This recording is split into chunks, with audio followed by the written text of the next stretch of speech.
Black Trumpet, I'm in trouble. Black Trumpet, I see trouble. Man, I'm not gonna get home. Black Trumpet, I'm so dizzy. Black Trumpet, please get busy. Oh, Trumpet, you get home. Black Trumpet, I'm in trouble. I'm so dizzy. Please get busy. Man, I'm not gonna get home.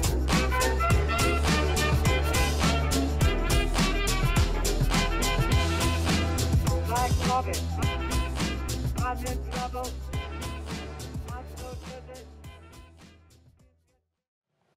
Hello and welcome inside Leominster TV Studio A. This is Classic Countdown. I'm Todd Robbins. Rivals, competing with another for superiority in the same field of activity. Each year, the players and coaches of the Twin Cities stand on the shoulders of giants, in turn adding their chapter to the Leominster-Fitchburg rivalry through components blended together annually to renew this magnificent tradition. Each with a chance to leave their mark and earn the status of legend through their performance in the Thanksgiving Day Classic. As the Leominster-Fitchburg Thanksgiving football tradition has blossomed since its inaugural meeting in 1894, media coverage of the Classic has grown with the times.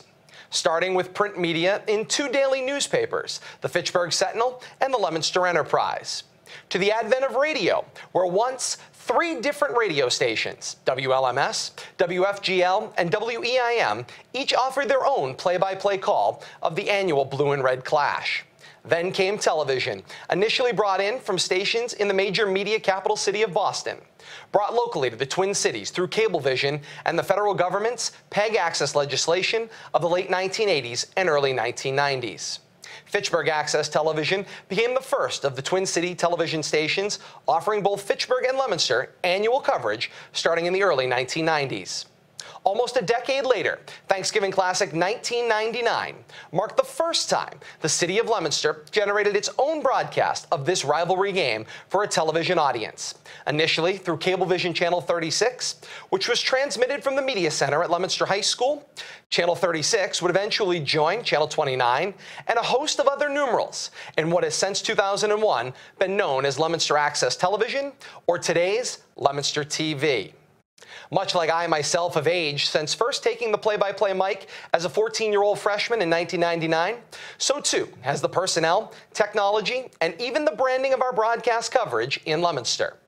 From LHS TV 36 to BDSN, the Blue Devil Sports Network, or Blue Devil Sports Night, to LATV's Action Sports, to LHS Football on Leominster TV. No matter what we've called it, our mission has been the same: serve our community by bringing top quality coverage of each meeting between these two storied rivals into viewers' homes, especially those populations that so desperately want to take part and for one reason or another cannot make it to the game. Perhaps it's to celebrate with the players, parents, coaches, fans, and boosters of the blue and white and red and gray, so they can relive it all throughout their careers, and now for so many in the years that have followed, as their kids, grandkids, and great-grandchildren become part of the tapestry that is this region's historic athletic tradition. They can use this coverage to weave their and our shared history together. We celebrate this annual tradition by counting down day by day through the television coverage of each Thanksgiving meeting between Leominster and Fitchburg, breathing new life into games that live in our archive, leading to the kickoff of this season's next epic installment of Leominster battling Fitchburg. Through the magic of digital technology, we bring you Classic Countdown. November 25th, 2010, the 127th meeting of Leominster and Fitchburg from Doyle Field. The all-time series record tied at 58, 58, and 10, labeled with the brand of LATV's Action Sports, shot direct to DVD and preserved in our archive. Remastered by our archivist Jack Selly, we bring you this game with the original play-by-play call of Ed Cataldo. In-game analysis provided by Larry Bizzato. Classic Countdown presents the 105th Thanksgiving Day Classic.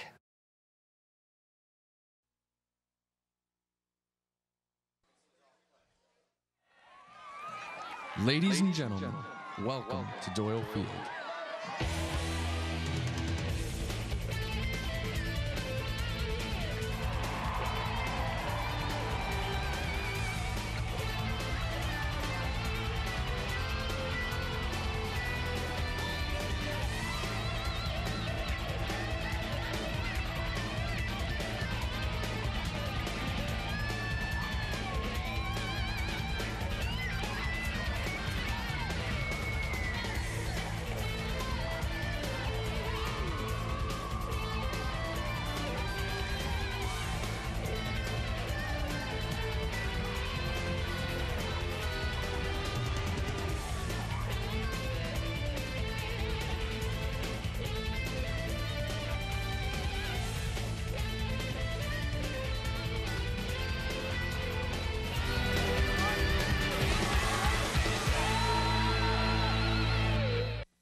I believe.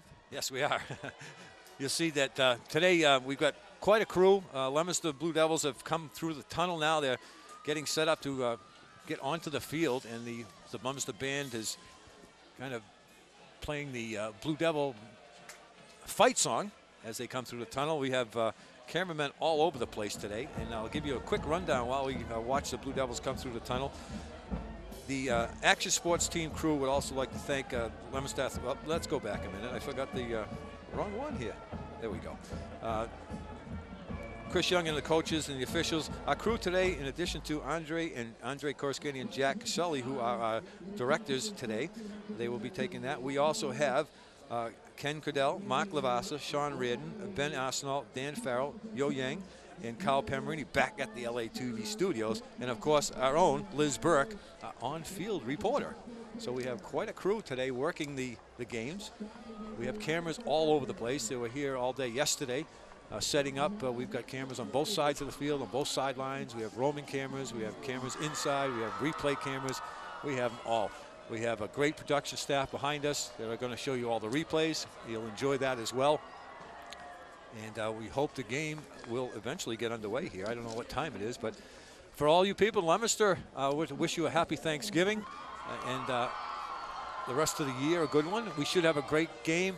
The weather is beautiful. It's a little overcast, no sun to affect anything, but we are getting ready to go. You know, Ed, one of the things I was talking to one of the Leominster coaches before the game, talking about the matchups on the field, and he made a comment that he thought they were stronger on the line in the front. And that Fitchburg was a little stronger on the skilled positions. So which is going to be an interesting challenge, right? Because you know you can have skilled players and they make the big plays, but you need the guys up front to make the big blocks, to make the tackles, to do the gang tackling. And so it's going to be an interesting matchup there, and it's going to be real challenging for both sides. The skilled players of Leominster and of Fitchburg and the lines of Leominster to see who comes out on the top. You're right. I was actually talking to Coach Siciliano from Fitchburg, and he was saying that Leominster's bigger up front than they are, but he feels that the couple of his key important players can overcome that, and they're quick enough to get by as long as the Fitchburg line just holds their men long enough to let them get through. Yeah. So it should be an interesting matchup. There are pros and cons on both sides of the field, on both sides of each team, and I'm really excited to see what happens in this game. I think it's important that Leominster keeps Fitchburg's offense off the field. Yes, yes, absolutely. That's where the ball control comes in. And Leominster can do that. We've seen them do it throughout the season. Once they get their ground game going, I mean, they can eat up the clock very methodically, right? We've talked about that. They sure can. I mean, that's and Leominster. Leominster. We've watched them in the 4 games that we did at home, and they have their spurts where they really keep things going. When they started to play against Everett, they got blown out. Brockton. They got blown out in the first quarter, but then the game got close at the end, and they stayed with it. So I think one of the key important factors today is that Leominster stays with things all the way through, and that they don't, they don't let Fitchburg get a big lead and start to fall off to the. And get down on things. It is an important day for Leominster. It is an important day for Fitchburg. Emotions are running high. As I came here early this morning, and the kids from Leominster were dressed in the uniforms at 7 o'clock this morning, walking around. You could see the seniors were all excited to do what they need to do today to come out a winner. They want to win this game, and Fitchburg wants to win the game. I know Fitchburg going on to playoffs, but Leominster's not. So this is good. This is their playoff game today, and I think it's important that they keep that in mind. And I'm sure the coaching staff has got them thinking that, hey boys, we're going to go out winners. This is the one we need to win. You mentioned earlier about stats. Now, when was the last time that Fitchburg won this game? Do you know? It's been a few years, right? It's been 3 years, I believe it is. Okay. Yeah, because Leominster took it out with snow, and I remember when. Now, how long has your son been out of school? 2005 they won, and I think they've won every year since. Right, I think they did, so it's been quite a few years because they won in Fitchburg. Yeah. It was over in Fitchburg, I remember that day, and I don't think Leominster's lost since then. Yeah. So it should be an interesting match. Fitchburg's going to be hungry. Well, both teams are back onto the field. The crowds are standing, they're applauding. Things are getting exciting here. The cheerleaders are ready to go. It looks like the stadium's ready, and what a great crowd. I mean, the hills are starting to fill up a little bit. We've got cameramen that are getting pushed out of the way, but we're going to make things work here today. It's a beautiful day. We wish everybody a happy Thanksgiving. You're watching LATV Action Sports. I'm Ed Cataldo along with Larry Bizzotto. We hope you enjoyed today's broadcast, and we're glad that we're going live. And if you have somebody that is out there and they are not available, you can't get it on TV, we are streaming this over the internet airways. And if they go to Leominster TV at yahoo.com, then they can watch this on their computer. So that's Leominster TV at yahoo.com. And if you are watching that on your computer and you want to call LATV and let us know where you are and what you're watching, we would gladly say that. I mean, you can watch this game from Iraq if you have a computer. So it's an interesting thing. So give it a try if you're out there. It's Leominster TV at yahoo.com. And now we'd love to thank our sponsors. Our sponsors for today have been a sponsor all year: Leominster Crime Stoppers, the Carroll's Insurance Agency, MP Crowley Company Incorporated, the Il Camino Restaurant, Richardson & Sons Funeral Home, The Football at the Great Depression of 1933, a book written by Mr. Mark Bedanza, Ferguson's Landscaping, and of course Troy Hebert Building and Remodeling. So those are our sponsors. The captains are out at midfield, as always, and our officials have flipped the coin. Let's see who wins it this time. They're looking at it, and it looks like Fitchburg has won the toss, so I'm sure they're going to be receiving. There isn't much wind. Well, there is a wind coming from left to right, so Leominster will take the wind. Fitchburg will receive going against the wind, and teams are ready. They're all getting out. They're all psyched to come out on the Fitchburg. Seems to be on the middle of the field already, and here we go. You know, Ed, just when I see them go out there for that coin toss, it's like, man, the emotions start rising, and it's just nothing else like it. I mean, there is a lot of reason to have emotions in this world, right? Yeah. For a lot of different reasons, but this is a unique situation. You know, Thanksgiving, the two communities, a rivalry. This is it. It sure is, and you could tell that the kids are excited. This is just a beautiful day, and we can't wait to get started. We're going to pause now for our national anthem.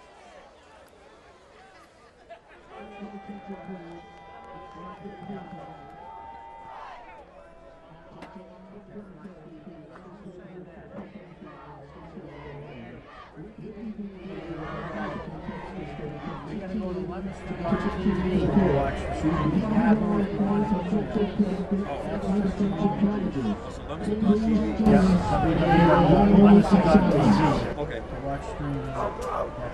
Okay, I'll change that. I'll fix that.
Beautiful rendition, of course, by the Leominster and Fitchburg Marching Band. A traditional thing that they do is the Fitchburg Band joins the Leominster Marching Band, and they do the national anthem. So well done on both. You know, the Fitchburg Band is kind of sparse compared to Leominster, but they filled in well and they did a nice job. Just a correction that I made: if you want to watch this if you're streaming or you want to watch it on your computer, you go to Leominster TV. Leominster.tv. And on the left-hand side of the screen, you'll see streaming. All right. So Leominster.tv, and on the left-hand side, you'll see streaming. click on that, and then you can watch us and hear us live. All right, and if you want to send us an email, it's at Leominster TV at yahoo.com. All right. There's one of the producers, Mr. Jack Shelley, came in and grabbed me by the scruff of my neck. I said, get it right or get off the air. No, just kidding there. Scruff. Scruffness. All right, here we go. We're going to see the Leominster defense on the field first. That's going to be a great challenge, and this will set the tone for the game, no doubt. No doubt about it. Number 45 kicking for the Blue Devils, as he's been kicking all year, is Torrento Lorado. He's a sophomore, 5'9", 150 pounds. So if they can put Fitchburg deep in their own zone, it'll be a good start for the Blue Devils. And we talked about the 3 C's, right? Clean, complete. Right here, this is where it starts, consistency. On the special teams, they got to stay in their lanes, make the play. That's the key. Leominster's been burnt on a few long run backs. It's a nice kick taken down just about the 5-yard line, straight up the middle. Blue Devils are trying to surround him. Man cuts across the middle, out back. He's still moving forward, and Blue Devils finally corral him, take him down about the 27-yard line. It's going to be 1st and 10 Red Raiders on the 27, and we got a flag that comes out early, so we got a little action going on already. After the first play of the game, we're going to have probably a unsportsmanlike conduct, I think we're going to call that. Let's see what it is. It's a personal foul against Fitchburg. It was that. And they're going to be calling on both sides. So they're going to call it tight, obviously, today. They're going to be offsetting penalties, so there'll be no loss and no gain for either team. That's important. I think that's real good. That sets the tone because you want them to play and you want them to play hard, but you don't want anything dirty. You don't want anybody shooting their mouths off, right? Yeah. Get a control right here. But let them play. And that's important. You know, the officials are going to take control early, but let them play, but cut out all the garbage stuff that doesn't need to go on. Fitchburg, first play, right side, taking it by the right side, gets around, trying to turn the end. We got probably a holding call, and then the flag came flying in, and that's just about the area where a holding would be called. Nice defense by the Blue Devils here. They came across the line, controlled the line of scrimmage, and everybody had the angle of pursuit, and there was nowhere to go. Running the ball for Fitchburg was number 1, Quentin Perkins, who's their star player. He's a junior, 5'11", 175. And, you know, before the game, we were talking to the coaches, and you know, his name kept popping up, and he's the key factor for the Fitchburg Red Raiders and keeping their offense moving. So we... Hi, Ed. Can you hear me now? Hi, Jack. How are you? I'm well. Well. Hi, Larry. Happy Thanksgiving. Happy Thanksgiving, Jack. Yes, it is a penalty against the Blue Devils. It looked like 15 yards, so that's a big penalty, and that's going to be enough for first down. Referee marks it over the 40-yard line to about the 41-yard line, something the Blue Devils do not need to do. They need to keep the Fitchburg Red Raiders down in their own zone and get them off so that offense cannot score. They've scored a lot of points, 30 points average in their games this year. They took a play that had 0 yards and gave them 15 out of it. So it's 1st and 10, 41-yard line. Quick handoff to the inside, coming on the left side. Blue Devils trying to mash it in, and they finally control him. Going to give him a gain of maybe 3 yards on the play across the 45 to about the 46-yard line. It's going to be 2nd and we'll say 7. Ed, we've got a halfway decent crowd here today. A beautiful crowd, isn't it, Jack? I'm just hoping, like, with the fact that we're streaming, it's going to make some people want to come back here and see the game in person from out in the West Coast right now. It is a beautiful day. I mean, it's not that cold. It's typical Thanksgiving weather, but new turf. Ready to roll. So it's 2nd and 7 for the Raiders. Perkins quarterbacking for the Raiders. Perkins takes the ball himself. Nice defense. And it's a quick pitch. That could be a forward lateral. Let's see. I thought it was. It looked like it from we were. They did not call it, so it was obviously it was a set play, almost like an option play. And they didn't call it. So the gain of we're going to give him a gain of maybe 4 yards on the play. It's going to be 3rd and 2. You know, if we had that camera on that referee, we would have been able to see that. Here's the replay. Taking him down on the tackle was number 1 for the Blue Devils is Geraldo Rivera. So now it's 3rd and 1. I'll say 3rd and 2. Ball's just shy of the 50 on the 49-yard line. Raiders trying to get something going to keep their offense on the field, which is going to be the key for them to score some points. Perkins keeps it himself, comes out the right side. He's taken down. Nice defense on the Blue Devils. Good defense. I mean, that's exactly what they got to do. First guy hits him, second guy comes in, third guy comes in, gang tackle. Nicholas Wilford and number 36, Cortez Ludden. And you'll see on the replay, watch, I think it was Ludden that came through first. Yep. It was Ludden that slowed him down, and then he's finished off Beautiful. That's how you play defense. So now it's 4th and same. We'll give him 4th and 2. Let's see what the Red Raiders want to do. Do you think Ray takes a chance here? I think he'll take a chance and maybe do a fake punt. Well, I remember a few years ago he did that and he burnt them on a fake punt. So let's see. They do have Perkins way back as the punter. In fact, the Blue Devils did get caught a couple times this year on fake punts that we saw. Yes, they did. So I'm sure they'll be waiting for it. He dropped the ball. Perkins, he's going to be in trouble. Blue Devils corral it. I don't know if the flag is offsides or not, but this penalty on this side of the field. We do have a flag. Well, this will be unfortunate if the Blue Devils are offside. The few games that I've seen, I haven't seen the Blue Devils acting with this much vim and vinegar. I mean, they're like fired up. I haven't seen it like this in ages. It's good to see. The penalty was an illegal procedure against the Raiders, so that's going to be declined. The Blue Devils got a break, and they're going to get the ball 1st and 10, and they're putting the ball down just about the, let's say, the 35-yard line. So the Blue Devils start out with good field position. Excellent job by the defense. They set the tone, and now they have to do it consistently. 7 minutes, 17 seconds to go in the first quarter. No score, first possession for the Blue Devils. Quarterbacking, as always for the Blue Devils at the start of this year, is Kyle Ford. Blue Devils trying to set something early. Ford faked everybody out. He's got it wide open. He should take off and run. Missed block. He's going to get enough for first down. A beautiful fake by Kyle Ford. He gets enough for first down. Ball's down around the 31-yard line. Great fake, great blocking up front. That offensive line did a heck of a job keeping that defense out of there.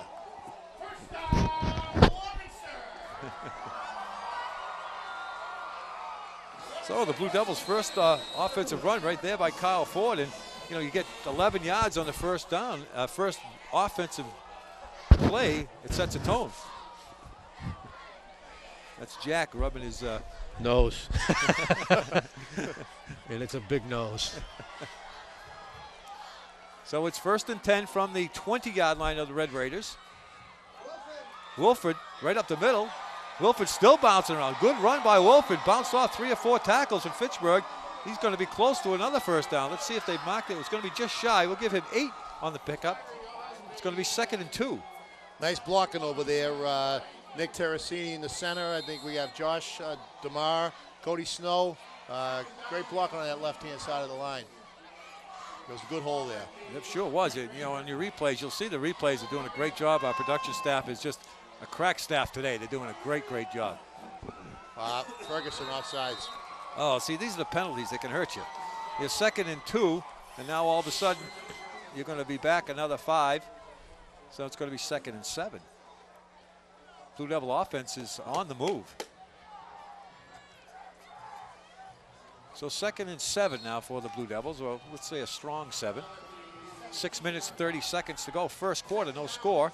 You're watching LATV Action Sports. I'm Ed Cataldo, along with Larry Brizzato, bringing you the 2010 Thanksgiving Day rivalry game between Fitchburg High School and Leominster Blue Devils.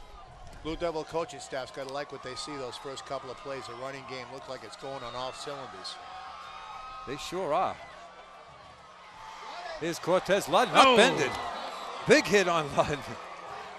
Nice hole, though. Good blocking on the right side that time. Tossie and Ferguson made a big hole, and it's hard to bring Ludden down.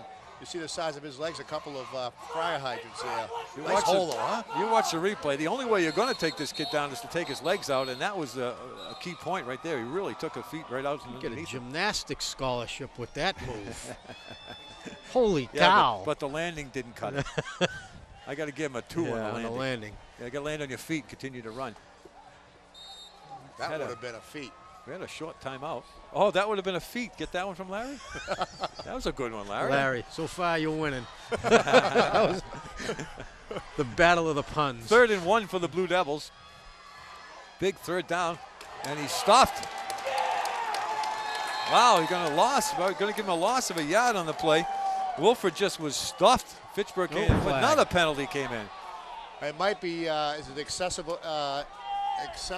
celebrating? Let's see what the call is. It's a personal foul against Fitchburg. Wow, they're really calling it tight. Let's see if we can see it after the play. There's a replay where Wilford gets stuffed. A whole bunch of people in there. Let's see if anything, well, there's a late hit on number 7. Yeah, okay, number 7 from Leominster came in with a late hit, and Fitchburg retaliated, and that's where they got caught. It's always the second man, Larry. That's what I heard. So it's going to move that ball down, and they're going to give enough for a first down. They're going to move it down to just about the, I'm going to say the 7-yard line, so it's going to be first and goal from the 7. You know, that's keeping your poise is so important, especially in a big game like this, because that can make the difference. And guys that do that, they're going to hurt their team. They just got to knock it off. That was a big penalty for against the Fitchburg Red Raiders for a little extra push. But, you know, emotions are running high, and the officials are kind of calling it tight. So it's first and goal from the 7 for the Blue Devils. Kyle Ford right up the middle, quarterback sneak, and Mark Lavas's play. Mark up on our lift outside, freezing. Life is good. I think he got his bell rung. Oh, they got. He's the one that tackled Ludden, right? Yeah. Phillips, Perkins, who's the star quarterback for the Red Raiders, is being looked at on the sideline, and he looks like he got his bell rung pretty good. Yeah, he looks a little dazed. With those thighs hitting him in the head. You know, I tell you what, if he's dazed and out of the game at all, that's going to hurt Fitchburg. That will hurt them big. That's their star player. So it's second and goal from about the 3-yard line. Ludden is stuffed on the line. Fitchburg really closed the hole quickly there. Yeah, no gain on the play. They got the center jammed. They get time to maybe do a little fake up the middle and little jump pass. Outside, jump pass, yeah. And sweep. Good. I mean, Kyle Ford can run it. He's got some speed. It's now third and goal. Yeah, I would like to see. I would like to see Ford take it on a bootleg, maybe. Yeah, I mean, third and goal from the 2. You got to really stack the middle again. You got to really string it out in order for not to get in there. Let's see what the Fitchburg, the Leominster coaches have called. Important third down for the Blue Devils.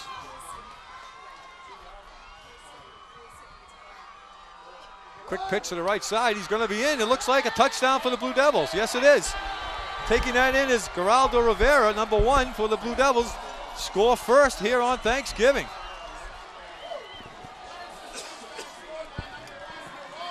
Quick run off the right side tackle, and Rivera just stuck his way into the end zone, got hit at the goal line, but the momentum carried him in. You'll see it on the replay.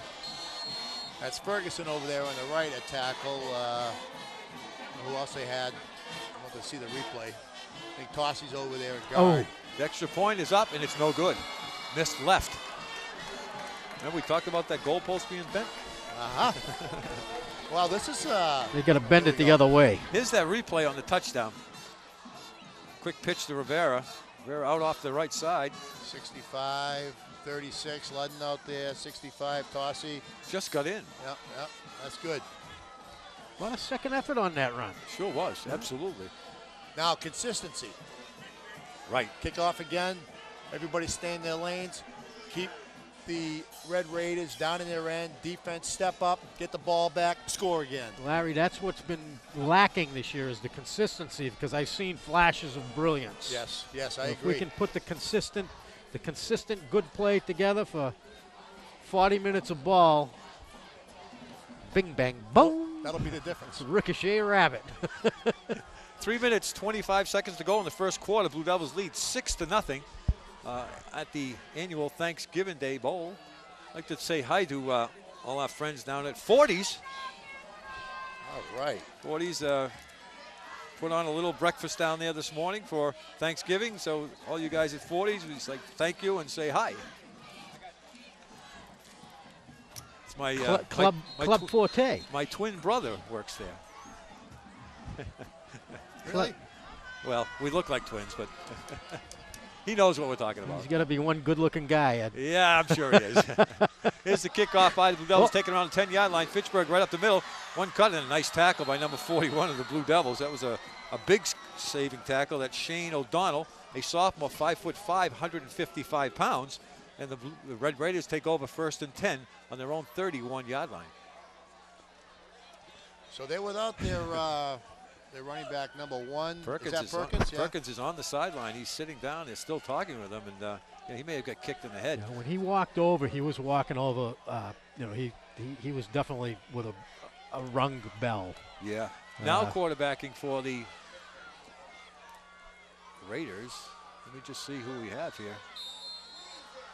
Number 3 is Anthony Figueroa, and we have a timeout. So this could really shake up the Fitchburg offense, Larry. You know, with Perkins out, he was one of their star runners in their quarterback, and he was the key to the game. And now Figueroa comes in. We don't know how much seat time he's had in the quarterback position, but there was some confusion on the first play of this quarter, and Fitchburg had to burn a timeout. Yeah, they're looking him over, and he had over 20-something touchdowns, right? Yes. For Fitchburg this year. Yes, he did. That's a tough loss. Yeah, he's wobbly on the sideline. Yeah, you know, he's on the bench right in front. You can see that that's Perkins that that he's talking with, and he seemed very wobbly. So here's the first play from Fitchburg, and the second man right across the middle. Fitchburg and Leominster just all over that inside play. Yeah, Jeffrey Chung led the charge, and you know him, he's a big man at 300 pounds. It's hard to block him, followed by the rest of the defense. They need to keep that gang tackling going. Ferguson was in there. Chung was, I think he led the lead. There he is right there. He's a big man. Took the lead. Led the league. In tackles, that's what it was. Consistency, though, complete for the whole game. As we talked earlier with Jack, that's what Leominster has to do. Well, Coach Szybczynski had said before the game in the interview that he saw from Liz Burke that, you know, he thought that the key today was to keep the Fitchburg offense off the field by their defense, and it seems like it's working so far. Loss of 4 on the play. It's 2nd and 14, and the Blue Devil just stuffed another play. They may have lost another yard on the play. Boy, they've come to play today, Larry. Yep, Ferguson's in there. Ludden's in there. Number 5, who's that? Ado. Shane Ado, yep. Yep. I call him Shane. It's a long name. We just skip over it. 21. 21 is Kyle Sanders. Number 5. Oh, that we just mentioned his name. Yep. Yeah, they're playing some good defense right now. Well, you know, when you get fired up, you can play like this all day long, and we're going to have a timeout, I believe. Fitchburg's called a timeout, so that's their second or third timeout. That's the second one that they've had to burn. It seems like they're in a quandary tonight with you know, now that their star is out. He's up on the sidelines walking around. While we have this timeout, we'd love to thank our sponsors. Watch how quick they put that up on the screen the minute I say that. Look at that, huh? Our sponsors for today are Leominster Crime Stoppers, DeCaro's Insurance Agency, MP Crowley Company Incorporated, the Il Camino Restaurant, Richardson & Sons Funeral Home, Football at the Depths of the Great Depression, a 1933 book by Mr. Mark Bedanza, Ferguson's Landscaping Incorporated, and of course Troy Hebert Building and Remodeling. You know, that MP Crowley puts in one heck of a septic system. Yes, he does. Yeah, he took care of me, all right. That's great. Well, I have this timeout, a special collection of over 400 photographs of today's Turkey Game Classic, consisting of snapshots of the crowd, the band, and the sports photographer done by Mr. Rick Marsh, and will be available for PC use at LHS Athletic Director's Office for a donation of $10. All proceeds will be donated to the LHS Football Alumni Scholarship Fund. For the donation, you can own a copy of the collection of photos. So call Chris Young at the Athletic Directors and request a copy of the photos that are taken today by Mr. Rick Marchand, and all the proceeds will go to the Football Alumni Association. We thank Mr. Marchand for doing that, and I'm sure LATV will have a copy of it as well. So it's 3rd and about 15 for the Raiders. Ball's all the way back to the 25-yard line. Some confusion in the backfield. Finally goes outside, and Blue Devils are a great effort on trying to run that ball with the draw, but you know what? There's just too many blue shirts coming at him. That's what it's all about, gang tackling. It sure was. There was blue shirts pounding away at him. A couple of missed shots, a couple of good shots. And you'll see on the replay, Ferguson just kind of ran by him and then slowed down, and it's 36, and the whole team was in there on that one. Pursuit. So now it's 4th and 11. Pursuit? No, pursuit. Prosciutto. I set him up for that one. Yes, Fitchburg in the punt formation. Again, we have a new kicker because Perkins did the kicking for the Fitchburg Red Raiders. They've got to kick it off to Leominster. It's a nice kick. It's going to hit down just about the 45-yard line, roll across the 50 to about the 48-yard line. So Leominster's going to start out with another good field position, leading with 1 minute, 2 seconds to go in the third quarter. In the first quarter, 6-0. Well, they got to be very happy with the defense because, you know, with the exception of that penalty that Leominster had in the first series that personal foul. I mean, I think they've held them three and out, right? They have. They have not had a series. Yeah, exactly. After 126 games played, 116 years, the special rivalry played between Fitchburg and Leominster, it's all tied up. 58 wins apiece with 10 ties. So that's interesting. So we can break a tie today. First and 10 for the Blue Devils on their own 48-yard line. Ford pitches it out to Wilford. I see what Fitchburg's done. They have made an adjustment on defense where they've brought more guys up to the line of scrimmage, trying to shut off that inside run. No gain on the play. It's going to be 2nd and 10. And that worked. Yeah, it won't take long for the Fitchburg staff to make some corrections and move things around. Ray Kazenzer knows the game very, very well, and I'm sure he's watched millions of film, hours of film against Leominster, and he's prepared well. Well, at the same time, we got our friend over here next to us, Cicino, doing the booth for the Red Raiders. We'll have to talk quietly. 2nd and 10. Ford with it. Ford's going to be sacked. Ford had thoughts of 2 double fakes in the back of the field, and I think he was going to roll right and look downfield. It looked like Cowett was streaming down the left side. I think some people just missed their blocks yet. Yep, number 7 came flying in for the Red Raiders and just took Ford down. Yeah, that was Kyle Phillips. He's a senior, 6'1", 210 pounds. That's a major letdown there, and you can't let the momentum turn that quick. A loss of about 7 yards on the play, and that's going to be the end of the first quarter, where the Blue Devils lead 6-0, and it will be 3rd and about 16 for the Blue Devils. Let's now throw it down to the sidelines with Liz. Hey, hello, Liz. What do you got for us? Thanks, guys. One of the major facts for this game is it is the first ever that's being played on synthetic turf and not real grass. The installation started back in June and was finished in September for the beginning of the season. A common point brought up when playing synthetic turf is if it costs Well, Liz, we seem to have a problem with Liz's mic right now, and we'll get back to Liz. Thank you, Liz. Maybe you want to come back up in here and see if they... I got a problem with my eardrum right now. Yeah, I lost my eardrum, too. We'll get back to Liz. Thank you, Liz. Start of the second quarter. Ford throws it out to the right side. Cowett with it. Cowett, a nice catch. Was behind him. He reeled it in. He's going to gain him about... Going to give him maybe 5 yards on the play, almost back to the original line of scrimmage. It's now going to be 4th and 11.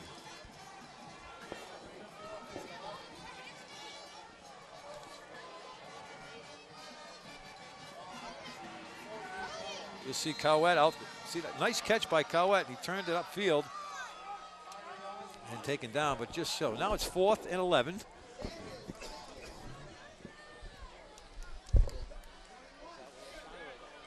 Again, special teams here. They're going to take care of the ball, get down there, cover, and keep Fitchburg. Well, it's a little, Take that right back, right? A little squib kick, and Fitchburg they're getting dangerously close to that football.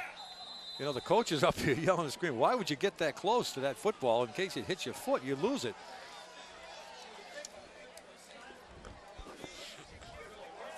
Well, a little squib kick, maybe a gain. I'm going to give that total gain of maybe 11 yards on the play. It's going to be 1st and 10 Fitchburg on their own 41-yard line, just underway in the second quarter. Leominster leads 6-0, with the Blue Devils showing the defense how they can control this game. That was a lost opportunity right there. I mean, they had a chance to put Fitchburg back down in their own territory deep, and they missed it. So the defense has got to step it up here, control the line of scrimmage, and get that ball back. 1st and 10 Raiders on their own 41-yard line. Again, new quarterback. Got a quick play out front. Here comes a big move around the corner. He's still moving forward. Nice run by number 21 of the Blue Devil. That's Stephen Tiggs. He's a senior, 5'9", 175 pounds, and he gets himself across the 50 to about the 45-yard line for a first down. That's exactly what the Blue Devils do not want to do, is give Fitchburg any momentum. Get them fired up, and they're going to get going.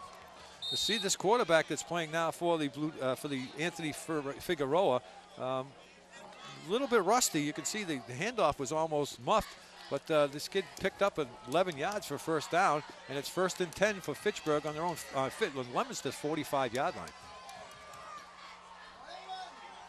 Again, up the middle with, Stephen Tiggs is starting to move the ball. They're going to be shy just to the 40. gain of 5 on the play. It's going to be 2nd and 5. This is going to be a good test for Leominster's defense to see how they're going to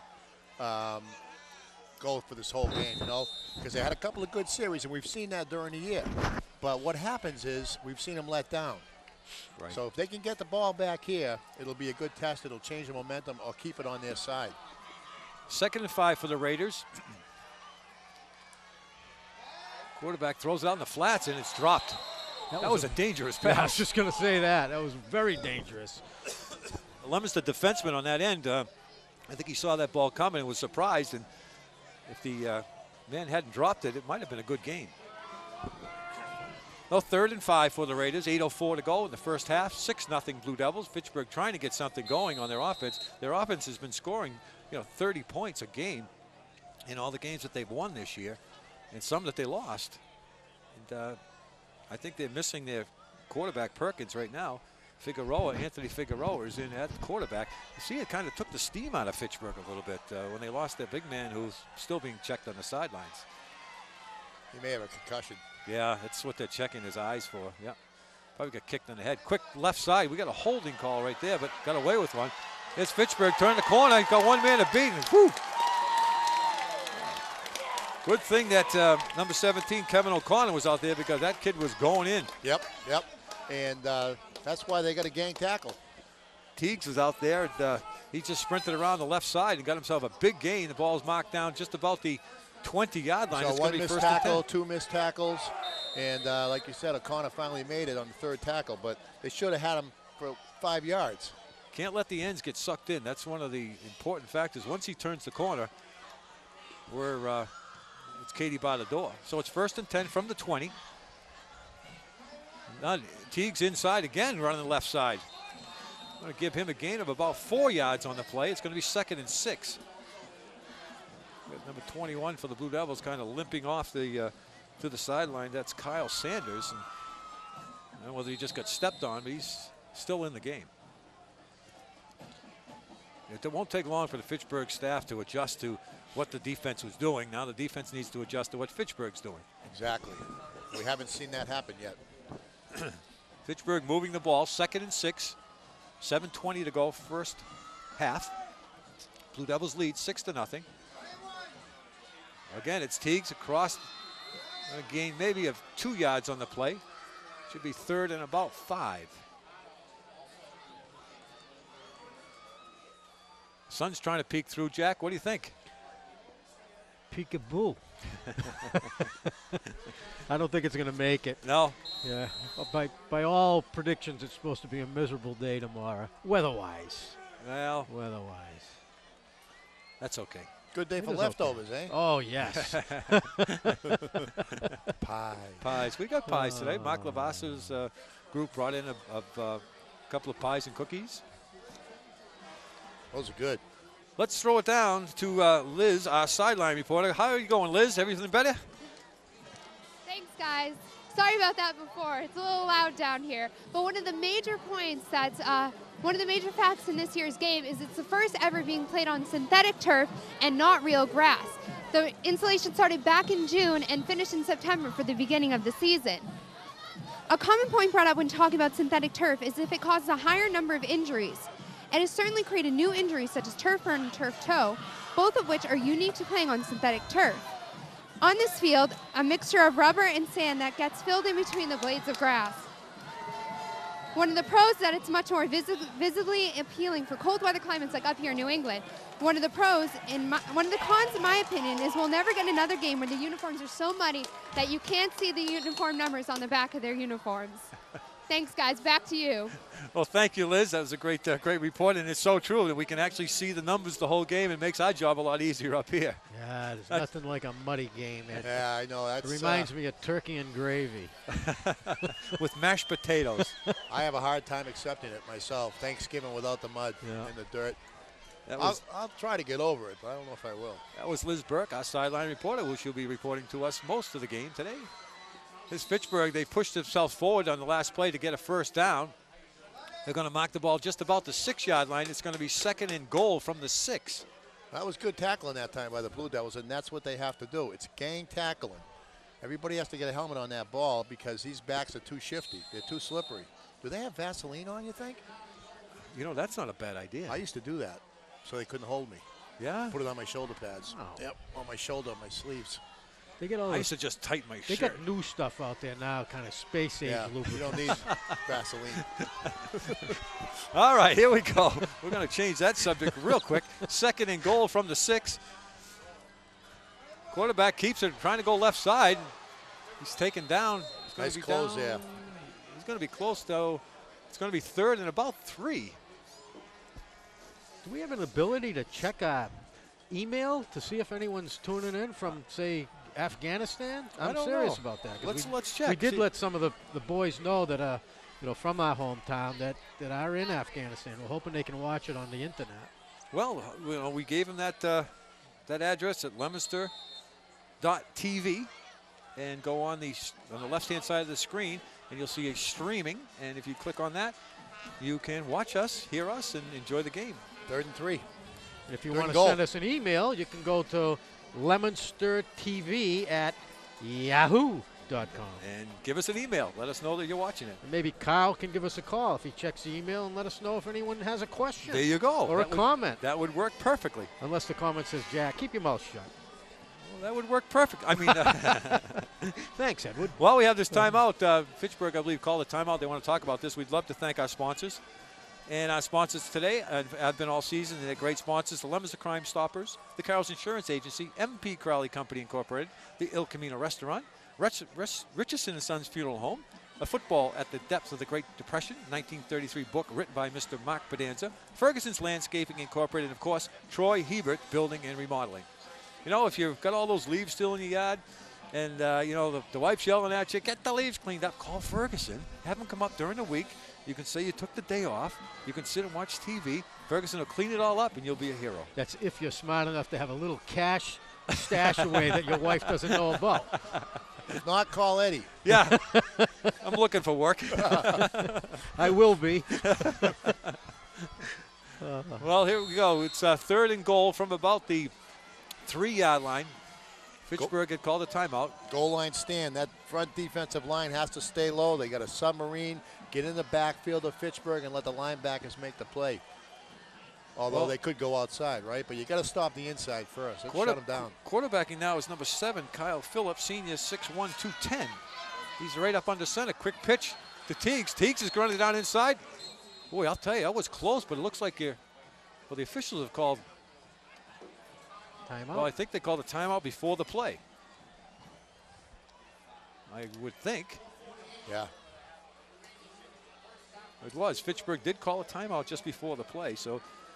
They wanted to see what Leominster was going to set up, I imagine. Yeah, to check the defense. Yeah, now number 3's back in there as quarterback, so I don't know what the coaches are talking about, but we'll talk about the Doyle Field Commission shortly. I would like to give them some thanks for all the stuff that they've done down here, and we've got some statistics to tell you, but let's get back to this is important down. It's going to be 3rd and goal from the 3-yard line. 7 still quarterbacking for the Fitchburg Red Raiders, trying to score, trying to keep this hit. Same play, going to right side again, and the same thing happened, but I think they actually lost a couple of yards on the play. 25, Wilford. Wilford in there on a beautiful tackle. So now Fitchburg has a big call here. It's 4th and goal, and they're still about the 3-yard line. Larry, what do you do here? Do you take 3 or do you try to score? I'd go for the 3. It's early in the game. Wilford and Cowett in on that play. But I think what they're going to do is they're going to go for it. Well, if they don't make it, Leominster starts in a real precarious spot. Right. Because they're close to their own end zone, maybe looking at a safety, then a punt back and touchdown. Well, we'll talk about that whole scenario. One fumble at that distance, and they are in a shotgun formation. They're going to have to call a timeout. They got people in the wrong sections. Number 3's still moving. Quarterback's going to keep it. He's going to get in. It looks like no signal. No signal. I don't think he got in. He did not get in. They're going to mark it down about the half-a-foot line. Wow, that was close. That was huge. That was a heck of a defense there, right? Wow. These guys came like screaming maniacs to stop him. Let's watch the defensive on the replay. See if we can penetration. See. Look at the sliding of the defense, which is perfect. You're right along the line of scrimmage, not going backwards, but sliding, and they took him out of bounds about a foot shy. Who made that play? Did you get that number? I know it's like number 1 was in there, but I didn't quite see if we can rewrap that. Heck of a play. Replay again. We could see at the end. But you notice they slid along the line of scrimmage rather than going deep. If they go back one step, Cowette's right there at the bottom. Cowett, yeah. And he made the play. Yep. And one finished him off. Yep. Nice job by the defense. So we have a timeout call with 3 minutes 51 seconds. Blue Devils come up big on the defensive hold. The ball's on the 1 foot line. That's where it becomes a game of inches, huh? I mean, he just made that tackle just right there, and that kept him out of the end zone. So, now, would you rather have 3 points? I would, going into halftime. I definitely would. I would have taken the 3 points and going, have a 6-3 game going on rather than 6-0. But maybe they figured they're going to get they'll get Leominster caught in the safety. Well, if I was Leominster, I would be even more angry as a player because that's disrespectful to me and my defense. In my defensive mind thinking, right? I have to agree with you, Larry. You're right. You're absolutely right. I'd like to say hi to all the moms and dads and people that are out there home cooking. We can smell it from here. We hope you're enjoying the broadcast with us. We are live and hope to see you soon with some turkey. We'll wait till this play. I got a message. All right. There's Leominster with a little quarterback keeper right up the middle trying to get some yardage and maybe a gain of a yard on the play. It's going to be 2nd and 9. We've got someone in Amsterdam watching us over the internet, Mr. Leonard Novick. He's living in Amsterdam. He's a 1974 graduate of Leominster High School, and he's tuned in live watching this game from Amsterdam. And Kyle said there were 2 other people, one in New Hampshire and one in Florida, and he's going to get us the names later on. So we're going to say hi to everyone out there all over the world. Hello, Leonard. Thank you for tuning in. Hello, Leonard. That's something. How's the weather in Amsterdam? Must be damn weather over there. Damn weather. Good weather. No, I don't want to get into No, this. we're not going to go there. 2nd and 9 for the Blue Devils. We got a penalty flag coming in from the field judge way in the back. Let's see what it could be. If it's against Leominster. It looks like illegal procedure, illegal shift. So that's going to move them half the distance to the goal. Well, it's going to move the ball back a foot. It's dangerous territory. And it's going to be 2nd and 9.5 for first down. Ball sitting on the 1 foot line. 3 minutes, 1 second with the clock running till halftime. It's 6-0 Blue Devils, and surprisingly a low-scoring game. Can't pass out of here. Well, you could, but it's risky business. They got the backs really uptight, so I'm sure Kyle Ford's just going to keep that in the quick handoff. That gives them some breathing room. Gives them moved a little bit anyways. Ludden on the carry. Did you ever see the quick kick anymore? We used to do that on third down. Yeah, third down, just boot. That'll be a good time. Yeah. Those guys can hear us over there. Right, the the Fitchburg shirts. coaches are just. It's going to be 3rd and about, let's say, 4 yards for the Blue Devils. I feel like the Stooges. Hey, we came to get you out. Yeah. Watch out. Maybe it's the Warden. Kyle Ford. First down. And looks Nice like he's run. got enough for first down. Nice Wilford run. on the run. Beautiful. I love that. Some plastic hitting out there today. We got a little pushing going on and shoving with Ferguson.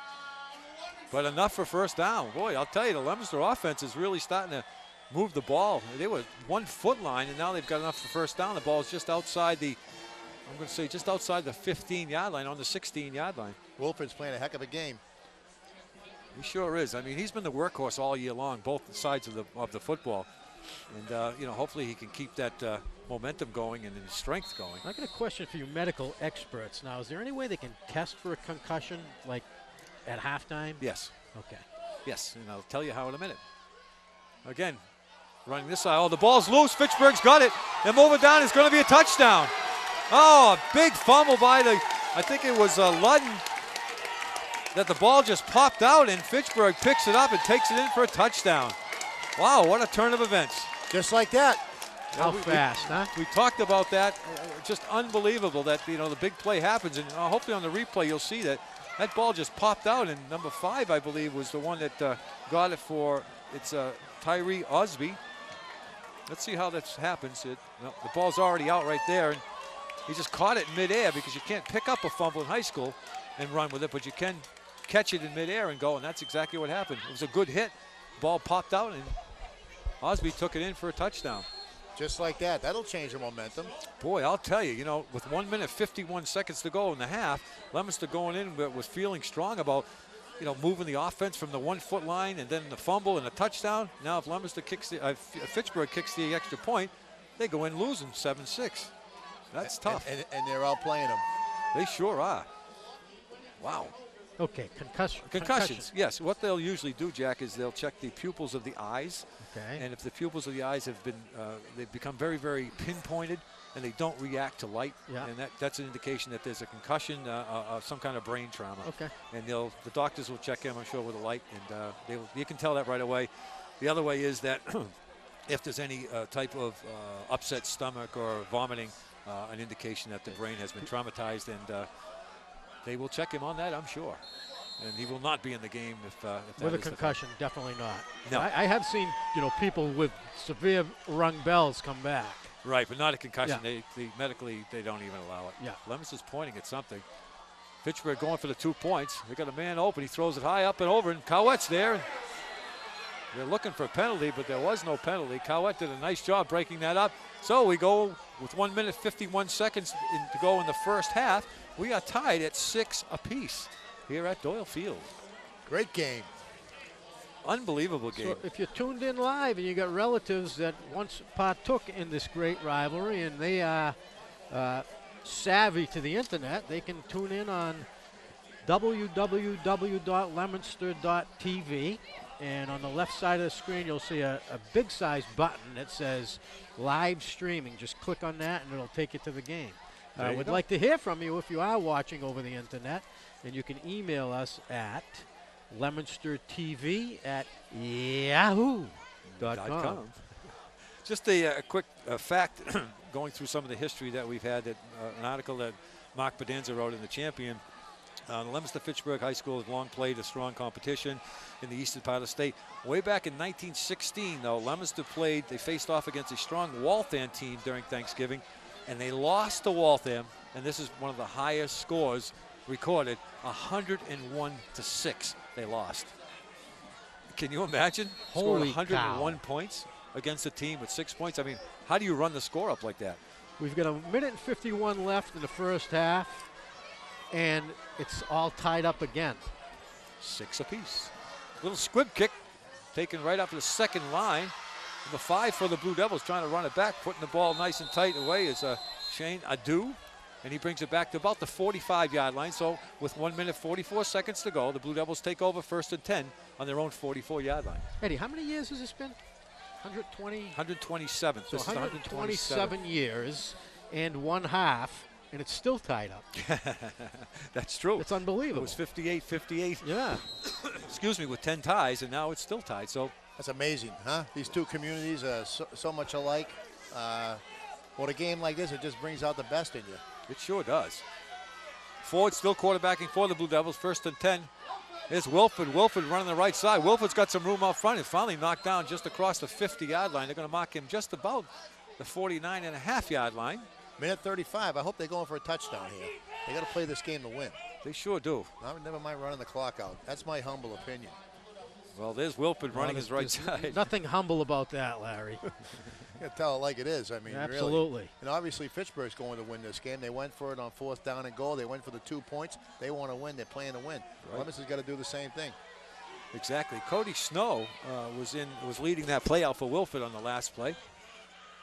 Ford with it. Ford just tucked it under his arm. Made a quick shift. Nice tackle. Thank you. And another flag comes flying in. Let's see who's mouthing off now. That's the guy that wouldn't wear the camera. Oh, that's a penalty against Leominster, so that's going to hurt Leominster. Move them back. Let's see what the call is. He walks like a policeman, doesn't he? Not going there, Jack. Well, I will. He is a policeman. Is he really? Which one? The guy with the ball now. The ref. He doesn't like Leominster, I don't think. No, he's got that. He's a Leominster guy. Yeah. Is Doesn't he mean really? he likes No? Leominster. He's a state police officer. Is he really? Yeah, don't mess with him. He's a good guy, Jack. We'll never get home in time for dinner. He should be working. What's he doing reffing a game? I'm not even going. All right, so a 15-yard penalty on the Blue Devils for unsportsmanlike conduct brings the ball all the way back to the 40-yard line. It's going to be 3rd down and 15 for the Blue Devils. Wait a minute. They can't do that. That would be profiling if I say something about him as a ref and then they stop me and he 40 seconds to go in the first half. All righty. Hold the ball, boys. Wilfred's got it hanging it out there. The ball. Oh, they tried to knock the ball out. They did get the ball. Let's see if they called it, but they're going to call him down, I believe. Fitchburg pulled the ball out, but they're marking it down. Fitchburg wanted to get that ball. It's 14 seconds. The clock's probably going to run out. Nobody's called a timeout. And we're probably going to run the end of the first half. Let's see how late this ball comes out. There's Wilfred with it. I think it was a fumble. Yeah, he's got that Wonder Bread out of market basket. They're type. going right for the ball. Yeah. Let's see. Well, I think he's down right there. Yeah. Now he pulled it out, yeah. And that is going to do it for the first half. Well, interesting game that Leominster seemed to dominate the whole first half. Not a lot of points scored, but kept Fitchburg from scoring. And then on one ripped out fumble, Fitchburg gets back in the game and it tied 6-6. I predicted a high-scoring game. Well, there goes your prediction out the window. That takes care of that in a hurry. Wrong again. I thought Leominster would have went for a touchdown there. I was a little surprised. Yeah, with throw it out there, let it rip. I mean, Yeah, no it's way like to a cut punt. loose. Yeah, exactly. Or but that said, second half, start over again. Okay. Nope. Well, the halftime score is 6-6. We are going to go down. Let's see. We've got. Let's now throw it down to Liz Burke with Coach Dubzinski. Liz, take it. All right. Thanks, guys. Coach, it's a tight game so far. How do you feel that your team has been performing so far? I think our kids are playing great. Fitchburg's playing very well. It's a very hard-hitting game. Both teams have made a few mistakes, and that's where we are, 6-6. So, it's going to be a great second half. Going into the second half, what are you going to tell your players to motivate them? Well, we just keep playing like we're doing. We're doing a good job on defense, so I think we have to hold on to the ball a little bit more and just keep playing hard. And it's going to be a great game. It should come right down to the end. Thank you so much. Good luck in the second half. Back to you guys. Thank you, Liz. That was Liz Burke with Coach Dubzinski. She's doing a great job for us down on the field, and she's got those high heels on, so she's going to get run over down there, but she's doing a great job for us. Thank you. Larry, what do you think? First half, what are the big keys, and what do you think we're going to do the second half? Well, I think Coach Dubzinski just said it. I mean, the team is playing great. They've played a great half on offense and defense. That exception that one play, right? For the most part, they've been sticking with the keys. They've been beating their man on both sides of the ball, which kept them ahead. They've been consistent. They've been clean for the most part.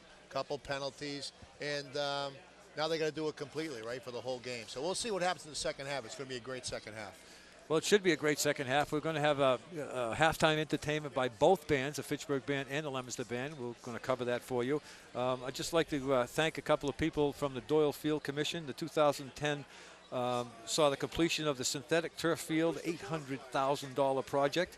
Thanks to the mayor and the city councilors for the approval of the funds. The foundation raised $90,000 for the new turf, new tunnel access, and $5.8 million has been raised and spent on the Doyle Field so far this year. The next step is they're going to do the locker room renovations in the newly formed Football Hall of Fame. That is going to be planned above the existing locker rooms. Thanks go out to the community. Donations from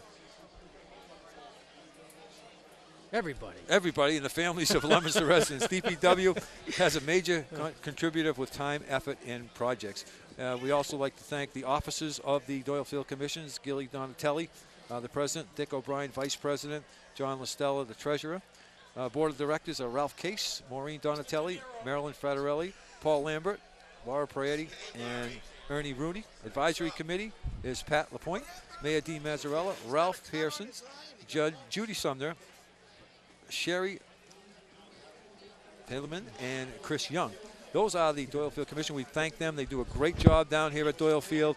They get things going, and it's a beautiful, beautiful renovations that we've done down here. While I think about it, real quick, I talked to Mayor Dean Mazzarella this morning. I saw him early before the game, and they have a traditional bet that they have between the Fitchburg Mayor, Lisa Wong, and Mayor Dean Mazzarella. And I asked him this morning, what was your bet today? And he's told me that they've bet $100 on the game. And if Leominster wins, Fitchburg will give $100 to our energy fund that Mayor Mazzarella has set up to help out families in Leominster that need money for oil and that type of thing, and you can apply for that through the mayor's office. And if Fitchburg wins, Leominster will, well, I think the mayor will donate $100 to the renovation fund from Crocker Field. So that is the bet for Thanksgiving. Oh, Jack's dead. we got a phone call from Kyle, checking the email. We've got one email from someone who was complaining that we're too Leominster biased, but we are Leominster Access Television. And I think that's supposed to be our job. Right. So good job, guys.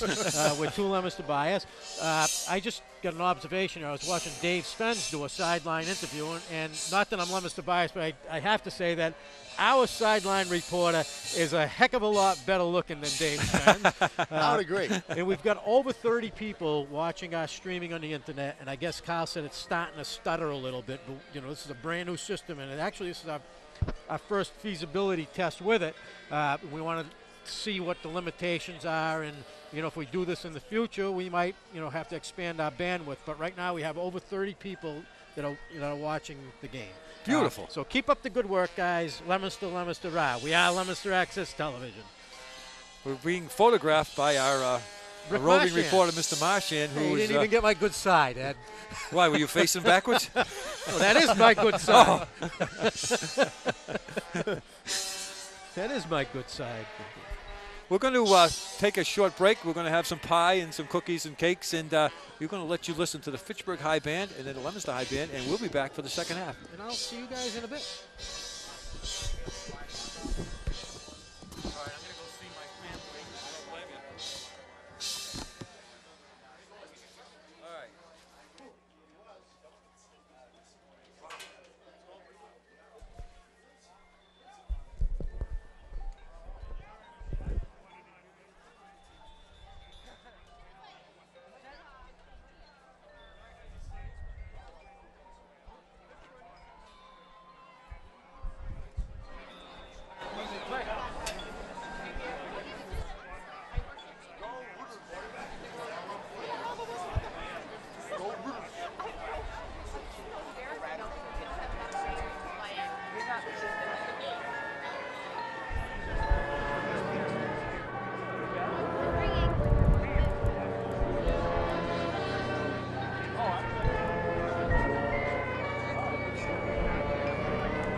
And that was the Leominster High Marching Band as the Blue Devils come back out onto the field.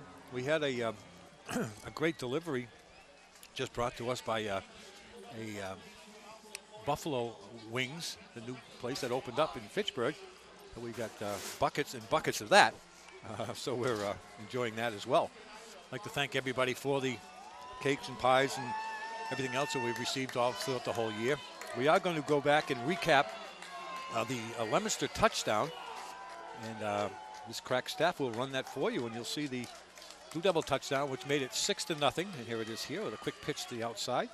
Rivera pushing his way in across the, just made it inside the goal line for a touchdown. And that was Leominster lead of 6-0. And then I don't know if we have the fumble of Leominster where Fitchburg came in and tied this thing up with a kind of a freak play. Where Leominster just coughed the ball up in midair, was caught by the Fitchburg Red Raider and taken in for a touchdown. 2-point conversion was denied. And we sit at 6 apiece here at Doyle Field. You're watching the LTV Action Sports. I'm Ed Cataldo bringing you the Thanksgiving Day game, the 127th meeting of the Leominster Blue Devil Fitchburg Red Raiders. Red Raiders' first half, their offense has been stymied with the loss of one of their star players, and that was Mr. Number 1, Quentin Perkins, who has been their workhorse and their quarterback all year long. Came up to play a defensive play and made a tackle on Cortez Ludden, a nice low tackle, and appeared to get kicked in the head. And he was out for the whole first half on the sidelines, and they were checking his eyes, and whether or not he had a concussion or not, we don't know. We're going to see if he comes out for the second half. Blue Devils will be receiving the kickoff. Blue Devils in their blue, and of course the Red Raiders in their typical red and white. Larry, how are the wings? The wings were just absolutely excellent. I mean, those were chicken off the bone. They were very tasty and just the right size where you can almost put the whole thing in your mouth, you know. Buffalo, let's see if we can grab one of their. They brought in, you can travel over there, Larry. Buffalo Wild Wings. Buffalo Wild Wings, located up at the Kmart Plaza. And if you haven't been there and tried those wings, you got to do it. I'm telling you, they are good. Just underway, ball taken down around the 15-yard line by the Blue Devils, running down the left side, right up the middle. Number 2 for the Blue Devils carrying that ball is Eliza Sanchez, who's done a great job for the Blue Devils on the returns this year. He brings the ball back. It's going to be placed just about the, say, the 33-yard line. So the Blue Devils take over 1st and 10. First possession, second half at their own 33-yard line. Well, we saw in the first half how the Blue Devil offensive line did a good job up front, making holes for the running backs and holding their blocks so they can get some extra yardage. Fitchburg made some adjustments, but then they seemed to get back and they were making holes again. So let's see what they do here. It's going to be key that the Blue Devil offensive line do the blocking. Kyle Ford still quarterbacking for the Blue Devils. Quick pitch to the outside. They're trying to go the outside. Fitchburg kind of roughing it up a little bit. Gain of about 6 yards of the play. Running in that was Rivera coming out to the right side. Nice block on the outside there by Ferguson. Sealed off the, it was either the left defensive tackle or end, which allowed the running back to go outside. We'll see there. And nice block. I think that was Wilford on knocking the cornerback out. Yes, it was. So gain of 5 on the play. Excuse me, it's 2nd and 5 for the Blue Devils. Just underway, second half, 9:18 to go, third quarter. Right. Somebody missed their block. That guy went right through. Nobody touched him. Looked like the whole front of the line missed their blocks. Wow. Got rocked. I think that was. Now watch it. Nobody even touched him. Well, you can't see it, but. Boy, yeah, you're right. Nobody touched him at all, Larry. That's a defensive lineman's dream. Cortez Ludden just met a whole wall of white shirts and was slammed to the ground.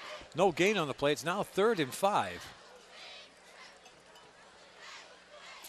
Ford bringing the play in from the sideline as the offensive quarterback does most plays for the Blue Devils. They got triples to the left side.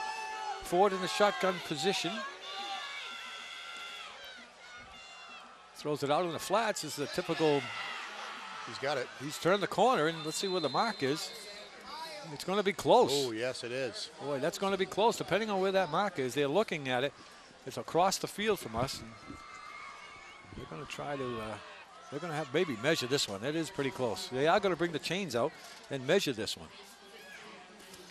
So it's going to be either 4th and less than 1, or it's going to be a first down on a great play.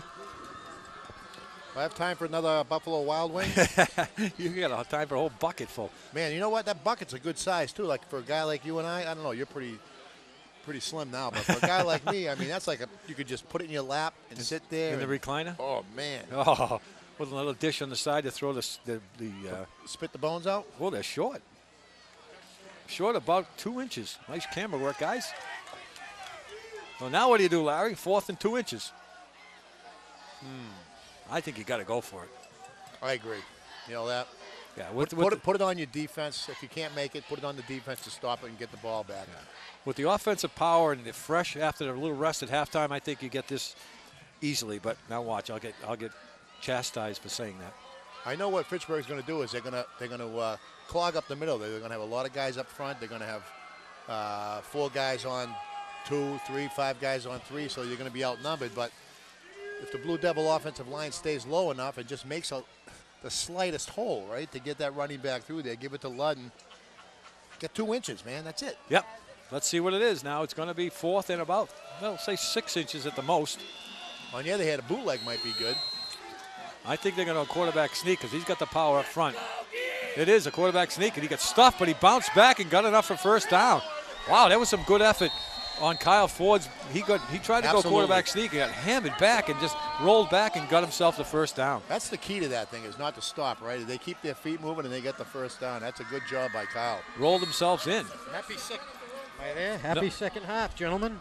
And Jack is back. And we're getting calls. The phone's ringing off the hook back at LATV as reported by Kyle Pomerini. And I guess everybody out there wants to direct the show next year.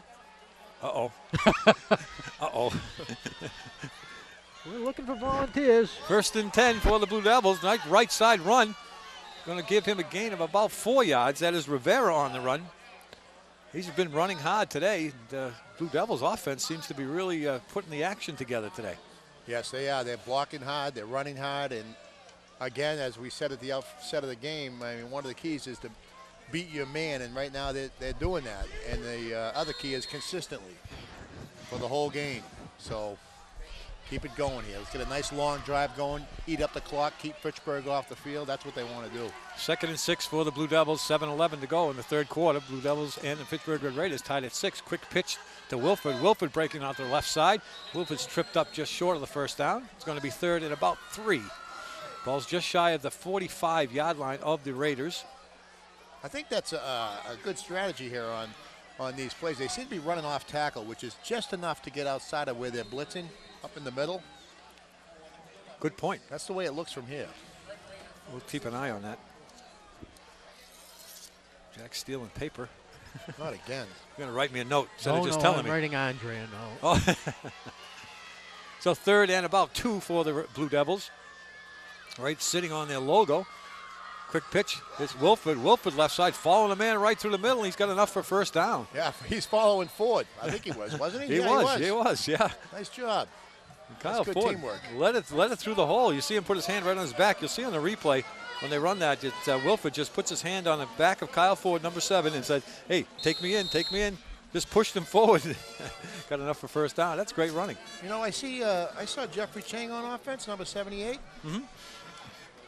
Yeah. Next to Snow, him and Snow.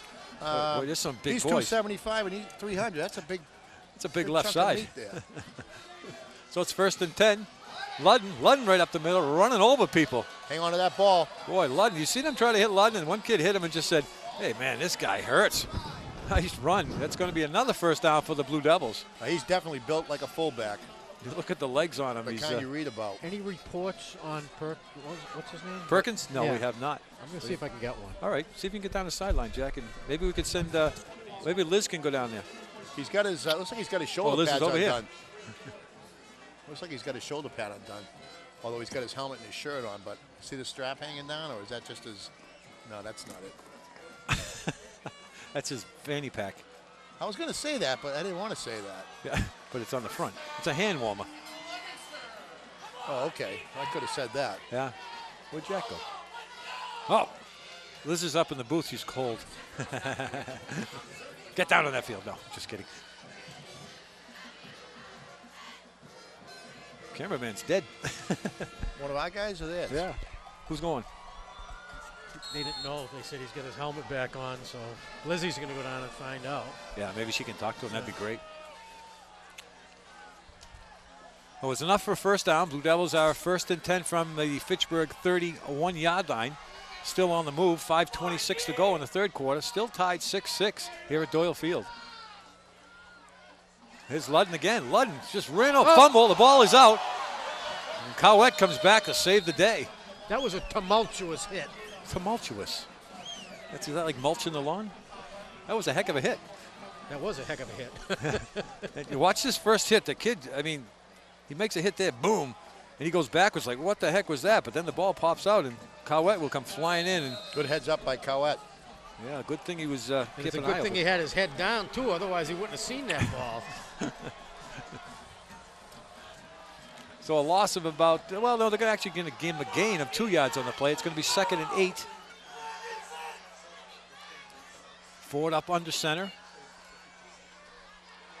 Wilford right up the middle. Wilford's going to be working himself hard. He's going to gain maybe 2 more yards. It's going to be 3rd and 5. Yeah, I've seen this type of football before from Leominster. Yes. This is straightforward power football. And if that's what it happens to work, that's what they stay with. It's then it's working wonderfully right now.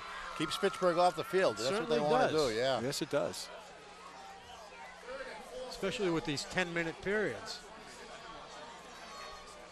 Yeah, they've eaten up half the quarter. Yeah. Yes, they have.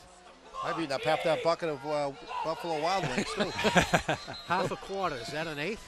And we've got a timeout. Leominster wants to call a timeout, I believe. So if I can do a half a bucket, if I do a half a bucket a quarter, I can do 2 buckets and 20. Never mind. Well, half a bucket a quarter. Let's not calculate too much here. Hey, look at Windbag 2 is eating the buffalo wings that over means there. you're doing a bucket a half. A bucket a half, right? 2 so buckets a game. 2 buckets a game. 2 bucket game. If you want to watch the game, you can go to LATV on demand at www.leominster.tv. You can go home and eat. And hit on the demand button, and you can watch this game anytime you want. It's 3rd and 3 for the Blue Devils. After a short timeout, they wanted to take a break. A little motion in the back. Ford's trying to throw it out to the right side. He's got a man complete. Here he goes down the sideline, across the 10, across the 5, touchdown, Blue Devils. Wow, what a big play. Wow. That's a big play. You know, Ford kept his poise. He almost got nailed back there, but he kept his poise, and nice pass. You know, I don't know much about football, but they set that play up perfectly. Yeah, Justin Bailey. You're right, Jack. You're right. Justin Bailey on the touchdown for the Blue Devils. Great pass by Ford, and you'll see this on the replay. Ford held that as long as he could, Larry. Everybody's looking in the middle. Made a great catch. There's Bailey with it. That was a chess match play. Oh, what a block. Did you see that block? Can we run that back and see what that block was after, guys? That's a pancake of the game so far. There's the kick up. No good. He's always missed 2. See if we can rerun that. I want to see the block at the end. Somebody really just flattened. Here it comes here. Watch to the right side of your screen. Watch 56. Bang! Oh, it's Wilford. Good what block. a block. His helmet was in front of him. Clean block. Clean block, yeah. Beautiful block. Nice. You sound like you're Leominster biased. I am a little, that's all. I work for LATV. I mean, what do you expect? It's what I expect. What does the L stand for, Edward? On what? LATV. Leominster Access Television. Leominster Access Television. Correct. I thought there was a trick coming here. We can be a little bit biased if we want, right? We can be forgiven. That's true. That's true. But we do like Fitchburg. Yeah, we do. It's all part of the rivalry. That's it. That's you didn't have it. One without the other wouldn't work. Okay, so it looks like we're going to have we've got a report from our sidelines that Quentin Perkins is now back in the game. So I don't know if we have any specifics down there, but if we do, Liz will tell us about it. But he is back, so he's going to be running the kick. He's down. You'll see the official talking with him right now.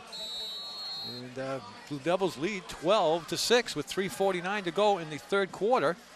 And I think, you know, a lot of the Fitchburg fans are really surprised, Larry and Jack, that they're kind of quiet. I wouldn't be surprised, you know. Nice kick. In this game. Perkins tried to get it, touched it. It's in the end zone. And what's he doing? Well, he kind of gave him a little fake. Here comes that's what Perkins. he was doing, yeah. I hit him in the head. He was playing the game. Ball came out, and there's a penalty. Well, I won't say anything. I might get pulled over. It looked like Not mine. I couldn't calling tell if he play. was playing the game or not. Yeah. I mean, if he was kind of if he was deacon him to faking, let up. Yeah, right, like a decoy. It's like right? the rope-a-dope with Muhammad Ali. Yeah. You didn't know whether he was hurt or not hurt. Well, there is a flag, so let's see what the flag was. Speaking of rope-a-dopes, I'm talking about myself. I don't know where he's going with this one, but we never know with Jack. Hey, get what? that mute button. Wait, where is it? Okay, that's going to be a penalty on the Blue Devils. Obviously, it's going to be a personal foul. Maybe a face mask that was inside there. We didn't quite get it. That's 45 yards, I believe. 3 penalties on the Blue Devils. Yeah, 3 at 15, so that would make 45. That's good math, Larry. Turns it into a wonderful run back. So it's 1st and 10 for the Red Raiders, trailing by 6. Ball sitting on their own 32-yard line. Perkins is not quarterbacking, though. He's in the running position. Now here goes Perkins right side. This could be trouble. Perkins, he tripped on the white line. He's still going forward. Some good balance on Perkins, and out of bounds he goes. It's going to look like he's got enough for first down. It's going to be across the 30 to about the 33-yard line. 1st and 10 for the Raiders. He doesn't look right. No. 2 plays, he stumbled on both plays. Yeah. You can see that's he can get outside and run, and we don't know how well he is, but he's obviously well enough to get back in the game for the Red Raiders. I'm sure the doctors checked him out. They wouldn't let him back in unless he was okay. Don't take a chance with a young kid at this age. So it's 1st and 10, 33-yard line of the Raiders. 3:34 to go, 3rd quarter. Perkins in motion. Comes back inside and Nice around wrap the up ankles. there. Wilford. And Wilford again. Nicholas Wilford. I like A that sophomore. name. I'm sorry, a senior, 5'10", 185. Watch him come in here, and nice turned in by the end, and there's Wilford just blasting through around the ankles. Yeah, Down he goes. Ado. That's what how you pronounce his name. He did a heck of a job, like you said. Yep. Containing the outside. That's the key. You don't want to let these guys get outside because they can run it. And he did a nice job in turning that in, and that's the end's job, and let the linebackers in the fill from down below pursue. Loss of 1 on the play. It's 2nd and 11 for the Red Raiders. Perkins is quarterbacking. Perkins with it, takes it right up the middle. Perkins is quick. He still can run fast. Here he goes across the 45, still moving forward, and he's knocked down just about the 50-yard line. Wow, they missed this kid first half, didn't they, Larry? They sure did. Boy, he went through there like hot butter through knife. No. Oh, nice. Hot butter through knife. I like that. Like this right here. Yeah, This there he is is. a hot knife through butter. Yeah, he accelerated. And I'm hungry. he even carried a bunch of guys with him. Hot He butter sure through did. Knife. Defense has to tighten it up here. Is that the same knife Katie used to bar the door? That's the one. So it's 1st and 10 right at the 50-yard line for the Raiders. Perkins again with the ball, hands it off this time. Holding. And we got no Big call. time holding. They're more like tackling. Wilford in on the tackle. Gain of 2 on the play. It's going to be 2nd and 8. But Yeah. that's all part of the game. It adds a whole new dimension to their offense with him back in there. It sure does. I mean, this kid can run. They've got to watch out for him, and running that ball last time was Osby. Ray Kazen's a little concerned on the sidelines. Osby and Harriet? Osby and Harriet, that's the guy. Those were the days. That's like Pete Orange. Pete Orange? Yeah, aren't you glad I didn't say blue? All right. It's like I'm getting hungry. Yes. 2nd and 8 for the Red Raiders on the 48-yard line of the Blue Devils. New quarterback Wow, in. they get a pass rush. Long bomb. Got a man down the field. Going to be intercepted, it looks like. Yes, it is. Intercepted about the 8-yard line. That was a heck of a defensive play. I tell you, he knew right where that ball was, and he broke on it. Geraldo Rivera on the interception all the way down to about the 8-yard line. And the Blue Devils take over control again. Wow. Great defensive play. He had plenty of time to throw. There was no pass rush. Let's see where he, the ball kind of floated on him a little bit. Yeah. And Rivera, you watch him, he's got his eyes all over this. Right from here, you can see him. He sees it all the way. That's mine. I'm taking it. Good night. Nice play. Well, that's what Coach Dubzinski and Liz had talked about at the beginning of the game, that keep their offense off the field. And, boy, the defense has stepped up today. You can't blame them for trying to mix it up a bit, but that running game was working well for Fitchburg Sure right there, too, wasn't it? 1st and 10, Blue Devils on their own 8-yard line. Oof. Wilford gets smashed, but he's still pushed himself forward, and was still getting pushed around. It's going to be 2nd down. Let's see what they give him for a gain. It looks like they're probably going to gain about 4 on the play. It should be, no, I'm sorry, it's 1 yard on the play. It's going to be 2nd and 9. I thought like he gained more than that, but I guess he was up a little bit short. 2nd down and 9 from the 9-yard line. 44 seconds to go, 3rd quarter. Blue Devils lead 12-6. You can see, Larry, a little bit of frustration setting in the Fitchburg team. Yeah. You know, it's getting late in the game, and they're not used to being down. Here comes Rivera. Rivera's smashed. I'm going to give Rivera maybe a tough 2 yards on that play, and was just smashed to the ground. It's going to be 3rd and about 4 for the Blue Devils. Defense by the Raiders that time. They broke on that ball hard, and like you said, they smashed them. So it's going to be 3rd and about 4. Watch on this replay. Watch the hit come in. Boom, right there. Nice tackle. Yeah, it was well done. Number 51 for the Red Raiders was Eric Miles. He's a junior, 5'11", 205 pounds. I'm going to get my wife a hat just like that. Okay. It's like sheep ears. All righty. Will she wear it? I don't know. Hey, will she wear it? Nah.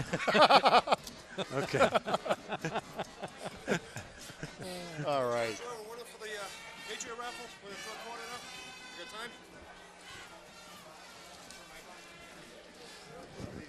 All right, let's now throw it down to our sideline with Liz. Liz, what do you got for us?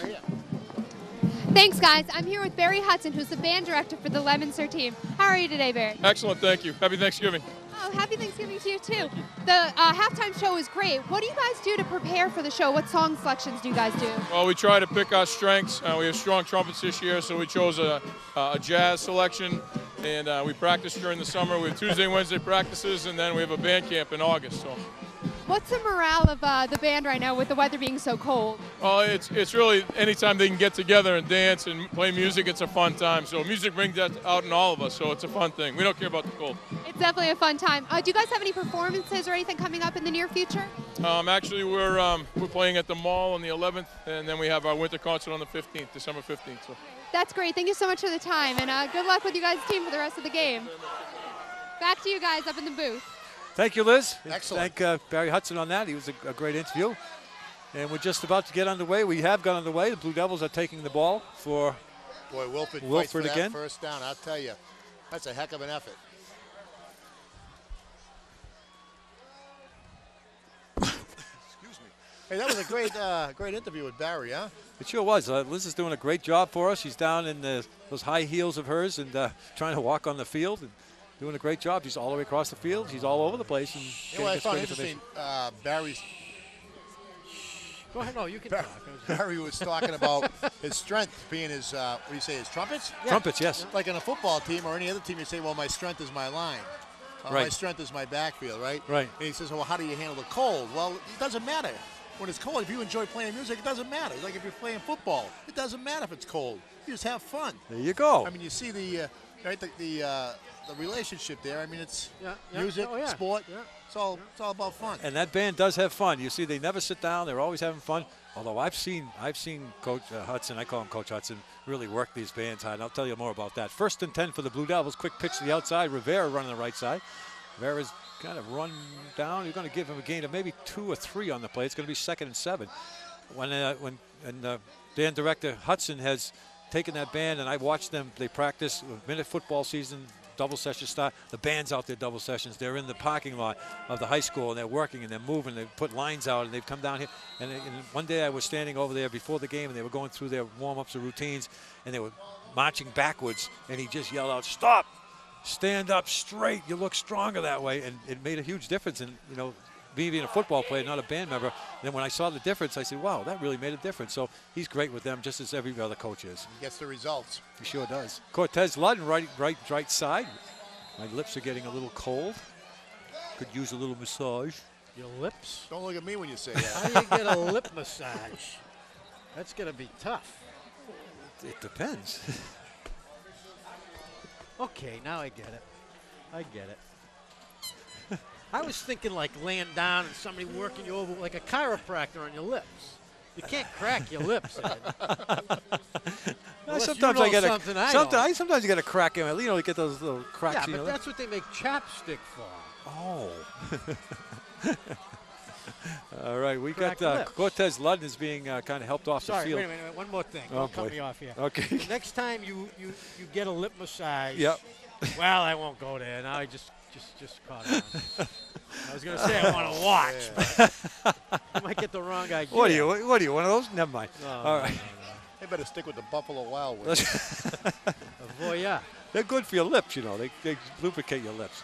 Cortez Ludden was helped off the field, and the Blue Devils need a 3rd and 1. And Kyle Ford just rolled himself forward, and he's got enough for a first down, I believe, just about the 30-yard line. What a heck of an effort on Kyle's part there. Well, I tell you, they've the offense has really done what they had to do today to keep that Leominster, Fitchburg offense off the field.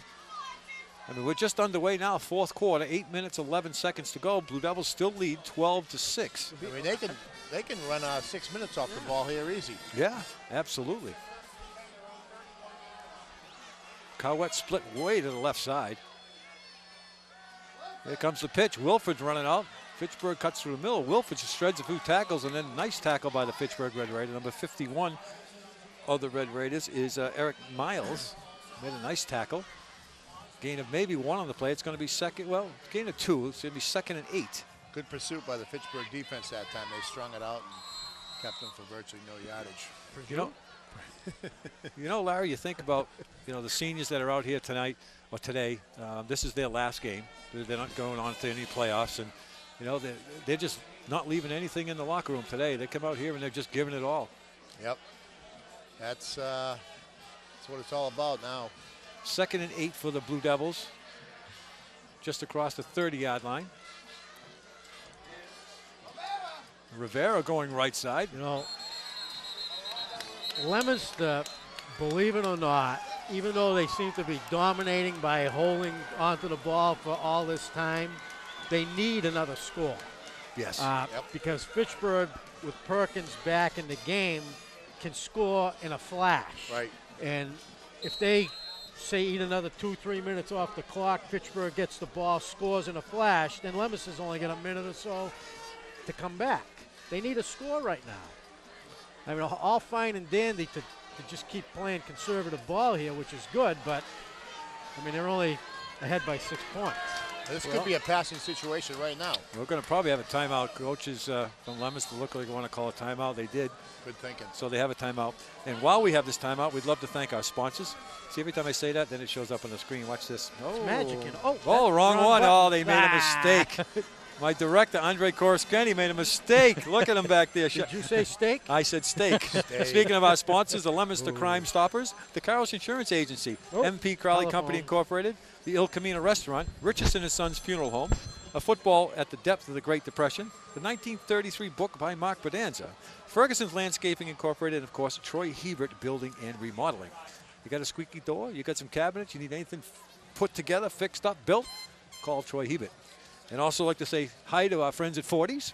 They're doing a fine job down there. David Shields has cooked up the breakfast, and hopefully they're watching the end of the game down there. So hi, everybody at 40s.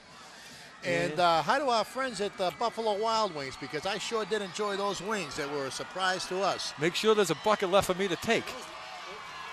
Oh, Jack's muted, Laban. Those were wild buffalo wings? Yeah. Wild buffalo. Wild, yeah. Well, we've got the Fitchburg fans really getting up in arms now. They're cheering and clearing and ready to go, and something big woke play. them up. Big play here, right? 3rd and 5 for the Blue Devils. 6:24 to go in the game. Blue Devils lead 12-6. Here's Ford. Ford up under center. Wilford running the right side and stuffed. Well, now it's going to be fourth, maybe a gain on the play. 1 yard, it's going to be 4th and 4. This is almost like shaping up to be a basketball game. Do you ever notice like the basketball game, the last minute is like what it's all about? I mean, they go back and forth, back and forth, back and forth. But the last minute is when everything happens, and then that last minute can last forever. I mean, now we've got 5 minutes left, and Fitchburg's going to get the ball again. And if they score, which they really can do, it's going to be just like a basketball game. Look at that. Bad punt. See? Here's the kick out of bounds about the 48-yard line, so that's a gain of maybe 6 yards on the play. Things are shaping up. That was not a good play. No, the scenario you talk about is true because Fitchburg has got Perkins back in the game, who's can do some dangerous stuff against the Blue Devils. It's late in the game. Blue Devils have played hard all game. Fitchburg takes over 1st and 10 on the Blue Devil 46-yard line. Wow, what a scenario setting up. 5 minutes, 47 Fitchburg seconds. is actually in a really good position right now. They go down and score. Yeah. You understand what Leominster was trying to do there. They just didn't kick the ball further enough. Right. Tried to set the Fitchburg back a little bit. It just came out of bounds. And Fitchburg on their last drive made one big mistake. So right, that one pass did I it. don't think they'll make another one. Here's Perkins with it. But then Perkins running. Perkins still running. Perkins still running. My goodness, this kid can move. Perkins down across the 40. They're going to mark him about the 39-yard line. They should have had him right there at the line of scrimmage. It's like trying to grab a fish out of water. Yeah, it is. Look at that. You can get the scales, though. Lupini. Lupini. About 5 guys miss him. 2nd and 2 for Fitchburg. Fitchburg fans are cheering away. They're in a good position. 5 minutes straight up on the clock to the end of the game. Perkins with it again. Perkins rolling right side.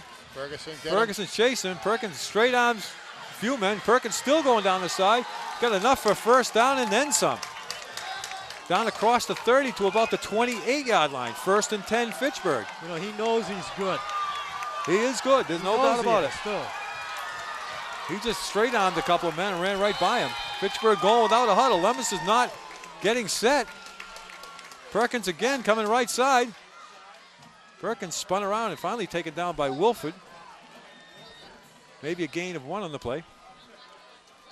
Someone's going to make a big play for the Blue Devils. Slow down the momentum. We just got our Thanksgiving gallon of cider. It was just delivered. It was given to us by Reverend Steve and Robin, the Koroskenis, who always send us something, and it just arrived here. We're going to take that with us when we go have our buffalo wings and our lip massage. Where do you go for those, Edwin? A lip massage? Yeah. Oh, you can go anywhere. I hope there's a happy ending to this game. There will be for someone. That's an easy one, huh? Yeah, that is an easy one. Look what happened to my Kleenex. That's gross, Jack. It's my knives. I'm picking it in my pocket. My knives. Like 4:27 to go. It's 2nd and 9. Ball sitting on the 37-yard line of the Blue Devils. Starting to get intense now. Coaches on both sidelines are pacing up and down. As the Blue Devils did in the outset of this game, they were gang tackling him, Perkins. And that's what they need to do again, because you can't tackle him with 1 guy. You need 2 and 3 guys to stop him. You're absolutely right. He's very evasive, and we got a timeout. Boy, I'll tell you, Ray's calling these timeouts late. He's trying to maybe see what the defense is, but he does call another timeout for Fitchburg, so he's going to have to take a look at that and see what we do. Well, Larry, who's in the driver's seat right now? Fitchburg or Leominster? Fitchburg. Fitchburg. Unless I'm not seeing something. I mean, they clearly have the momentum. They got their best player back, and they have Leominster back on their heels. Doesn't mean the momentum can't shift. So right. That's why, that's why we play the game. But somebody on the Leominster defense, I think, has to step up and make a big play, cause a fumble, get a sack. Probably not a sack because they won't be passing. Knock Perkins down for a loss. Right. Yeah, and that's important. Now, Leominster defense, I'm watching them come back out on the field, and kind of walking slow, and they don't seem as pumped up as they were in the first half. Yeah, yeah. And that's not a good sign because, you know, Fitchburg is moving the ball, and you know, you got to have that fight that they had in the beginning. You know, Jack, you had said that earlier, that Leominster had that fight in them early, and now I don't know what's happened. They seem to be, whether they're tired or, you know, they need, like I said, you got to come up with a big play and get fired up again. This is important. Not thinking too much. Yeah. Well, it's 2nd and 9. Ball's on the 36-yard line of the Blue Devils. Perkins with it. Well, we got a penalty. It's probably going to illegal procedure against Fitchburg. It is. That's going to set them back 5 yards. Now it's going to be 2nd and 14. Excuse me. I would think they'd put someone on Perkins. You know, key him. Yeah, exactly. There's no doubt he's the man. Yeah. You get someone on. I put Wilford on him. I mean, there you go. There's a Shadow, guy, right? Shadow Perkins, yeah. And let the rest of the team bury the other ones. I mean, that's risky business too, but you know what? I don't think the risk is that high at this time of the game where they need Perkins, and he's the man. Right. So they got to stop him. They stop him, they'll stop Fitchburg. Good logistic report there, Larry. Well, here's Perkins with it. Perkins trying to go left side. He's got a lot of blockers out front. Nice job by number 4 of the Blue Devils, which was Kyle Daniels. Nice job, Kyle. That was perfect because if he had turned the corner, Perkins could have gone a long way. That was a spectacular play. I was surprised that he didn't use the block a little differently. Cut it up right there. Cut inside, yeah. Yeah. Yeah. He's probably thinking the same thing. I should have went inside. All right, now it's 3rd and about 9. This like is he had the huge. acceleration halfway committed too. This is a big play. Coach from Leominster jumping up and down, get back. This is a big play. It's 3rd and 9 for the Raiders. This is the biggest play of the game. It could be. Perkins still quarterbacking. Perkins takes it. He's got a blocker out front. Perkins is going down the middle. He's got enough for 1st down and then some. Perkins still going forward. He's across the 10-yard line. And they finally take him out of bounds about the, I'm going to mark it around the 9 maybe. Or right on the 10-yard line. There was a big play. No surprise who was going to get the ball. Exactly. You know, why not key on him?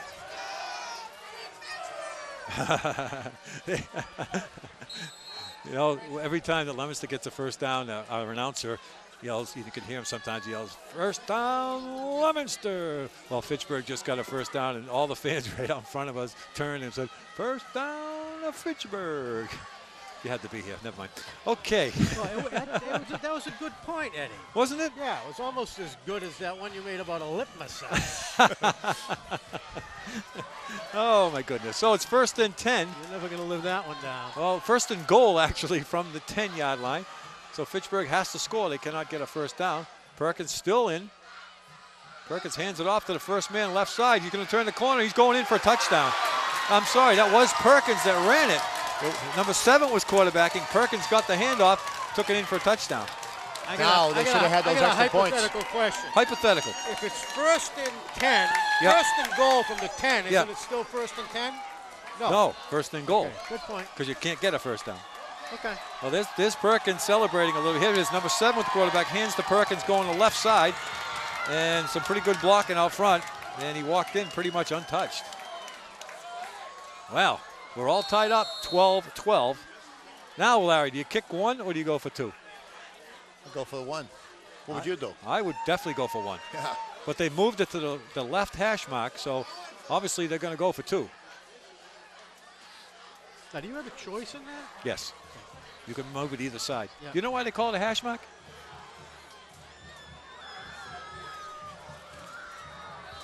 They like to hash out where to spot the ball? I don't know. I'm asking you. Oh, no, I thought you knew. I thought this was like a quiz.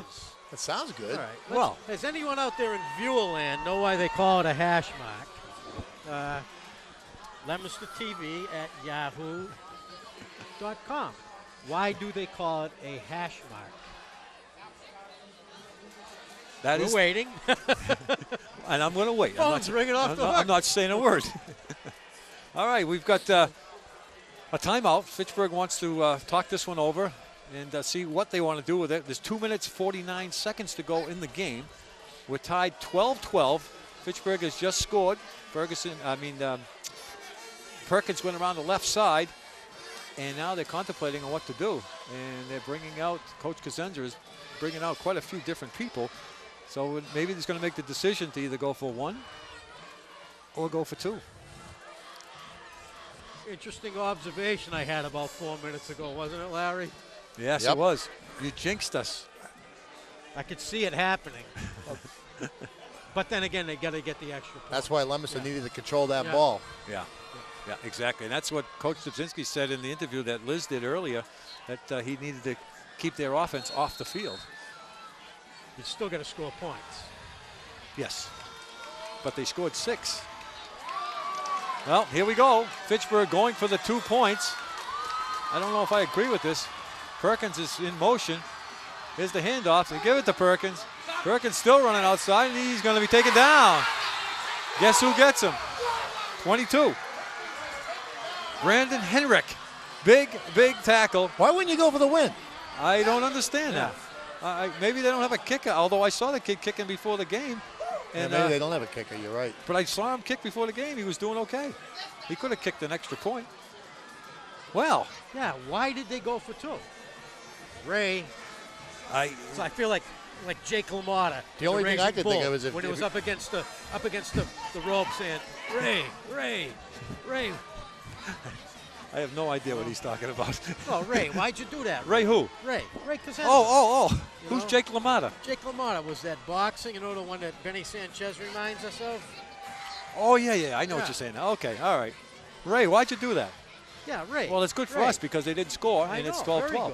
Unless he doesn't have a kicker, like you said. But then again, how many games, how many years? Quite a few. 127 years? 127th meeting, yeah. And we've got 3 minutes left in this game, and it's still tied. I know. All the way. I know. Got a visitor here behind us, Mr. Bob Sarro. Hey, Bob. Here he is. Happy Thanksgiving, Bob. Happy Thanksgiving, Bob. Well, 2 minutes, 49 seconds to go. Leominster is going to get the ball back. Fitchburg kicking off after a score, tying the game up 12-12. Hey, you think we see an onside kick? Not a bad idea. Let's see. The big guy's kicking. No, he kicked it deep. It may go out of bounds. I would have let that go out of bounds, but right about the 10-yard line. Rivera with it. Rivera brings it back just across the 25-yard line. So it's going to be 1st and 10, Blue Devils on their own 25. I got another question that's a little bit more important than that hash mark one. Okay. What are the overtime rules? 1 overtime. Each one who scores, they both have a chance to score. Okay, so Fitchburg at this point still is in the driver's seat because I believe that they feel, that's why they kicked it deep. They feel as though if it goes to overtime that they have a better chance of scoring than Leominster with Perkins in the ballgame. But if you get the single point, you win it without an overtime. The single point? Well, they kick the extra point. Yeah. You don't have an overtime because you win it. Oh, yes, if they kicked it. But they didn't. I don't That's understand water under the tunnel. I mean the bridge. Over the bridge. I was thinking of a new tunnel. Let's do it. 1st and 10. Ball's on the Blue Devil 25-yard line. Quick pitch outside to Rivera. Rivera running right side. Crosses the 25, maybe gain of 1 yard on the play. We'll give him 2. It's going to be 2nd and 8. 2 minutes, 31 seconds, clock running. They got to pull something out of their hat. Yeah. They can't just be running off tackle. What have they got in their hat, Larry? Something good, I hope. I hope so. Yeah, you got to kind of open it up a little bit here. They usually have a white rabbit. Ooh, wrong hat. Wrong hat. Watch me pull a rabbit out of my hat. Ooh, wrong hat. 2nd and 8 for the Blue Devils. Well, Fitchburg's kind of stepped it up a little bit on defense. Cortez Ludden came to the line and was met with a couple of big tackles. It's now going to be 3rd and about 7. And we got a timeout. Did they mix it up a little better in the first half, though? Yeah, I don't know. How long can you go to the well? I'll be very, very surprised if Leominster doesn't pass on this play. Yeah, well, I'm going to say 3rd and 8. I mean, this is the game. You go into overtime. You can play conservative and let it ride, but you know what? You're going to give the ball back to Fitchburg. I can't remember. How did last year's game end? Leominster won. Okay. When was the last overtime we had? Oof. I think it was the last time we played here. It's got to be more than 5 years old. Here's a quick pass out in the flats to Clowette. Collette takes it outside and he's knocked out of bounds about the 39-yard line, but it's enough for a first down. A couple more of those will be good. 1 minute, 48 seconds unofficially on the clock. We've just passed the 2-minute mark. Here's the pass out to Cowett. Cowett turns the corner. Plenty of room out there. I mean, he's got some room, so I think I'd want to reconsider doing that a couple more times, get the ball down the field pretty quick, right? Open that right up. At least back off the linebackers from the line. Right, 1st and 10, 38-yard line of the Blue Devils. Fitchburg's coming with everything in the kitchen sink. Wilford's going right up the middle. Wilford is smashed back. Going to give Wilford a gain of about 6 yards on the play. It's going to be 2nd and 4. You see Wilford coming right up left side. Met with a host of Fitchburg players. Good blocking by the line. I mean, they're getting their guys out of there. They got defensive backs making the tackles, so that's a good sign. And an ambulance over there. Like to say hi to my Thanksgiving dinner. Hopefully they'll be there. 2nd and 4. Nice Ford. block. Ford's got it open, and it's tipped and almost intercepted. Oh, he had a man open and was just tipped by the Red Raiders. Put a hand up and knocked that one down. Yeah, that was a good setup there. That play would have worked, huh? It sure would have. That was definitely open. And now a 3rd and 4. You see on the replay, watch this, just gets tipped. He has a man open, and right there it was tipped. Oh, and almost intercepted. That would have been a huge play.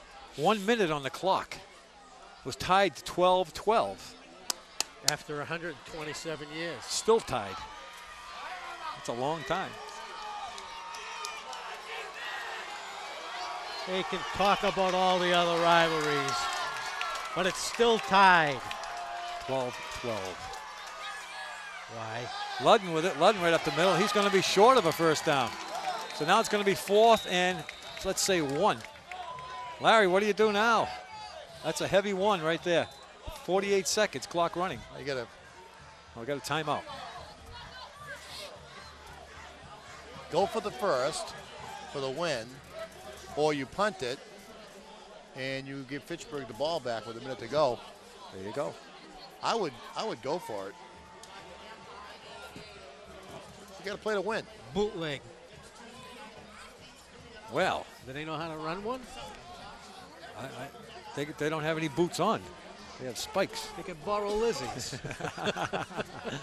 I mean, the QB sneak's been good, but they got too many yardage here. Well, they got a couple yards. They got at least 2 yards. It's 4th and 2.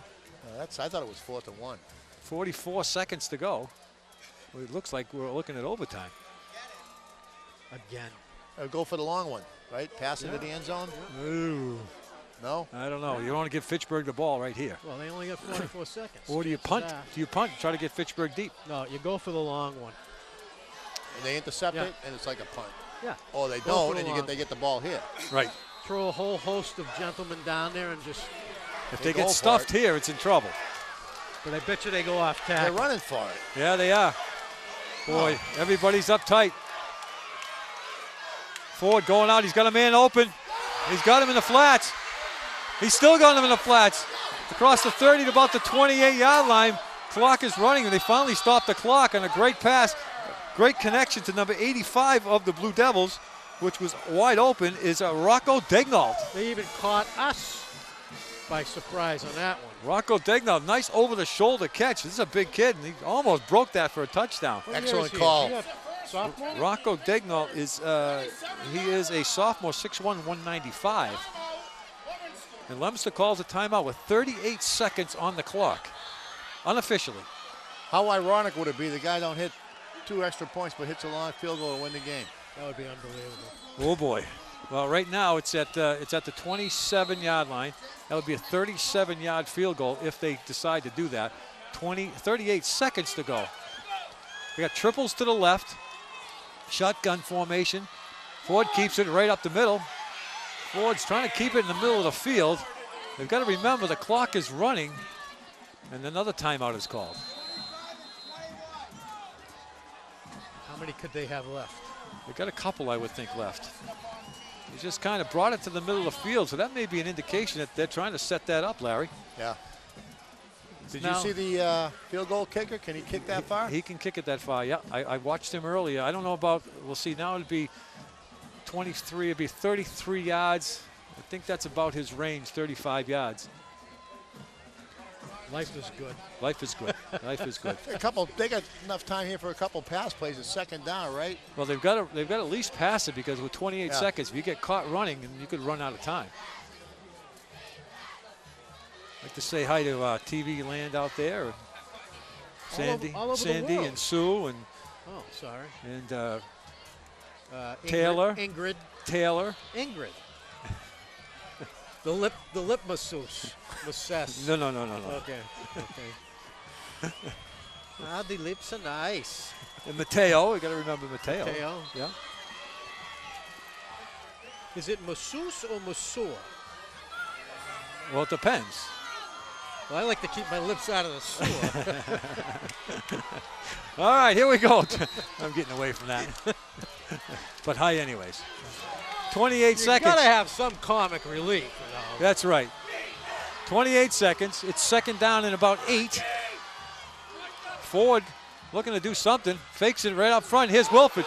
Wilford's breaking on the right side. Wilford can turn the corner. He's across down around the 10. And knocked down around the 10. Clock is running. They need to call a timeout, and they do. First down, right? The clock stops. Where are they coming up with these plays? That was fantastic. Ball's on the 10-yard line. 17 seconds to go. Leominster's going to probably just down this ball. I would think. He does. He spikes it to down it to kill the clock, so they were out of timeouts, obviously. So now we have 10 seconds to go. Now, here's the play. What do you do, Larry? 10 seconds to go. It's first and goal. Well, no, it's actually first and 10 from the 11. The field goal would be 21 yards. Here comes a bunch of players into the game. Let's see if the kicker's coming in. Do you try it? 10 seconds. What do you got to lose? I'd pass. Try another pass. Don't punt. Another timeout. Well, it's going to come down to this. A field goal attempt. This is where you wish you had all year long taken one of those kids that played soccer and just did nothing but kick at every practice. Just kick. Well, kick, they kick. do have a good kicker, Jack. They do have him. He can really boot the ball. Well, let's get him in there and have him get that ball through those uprights. It is.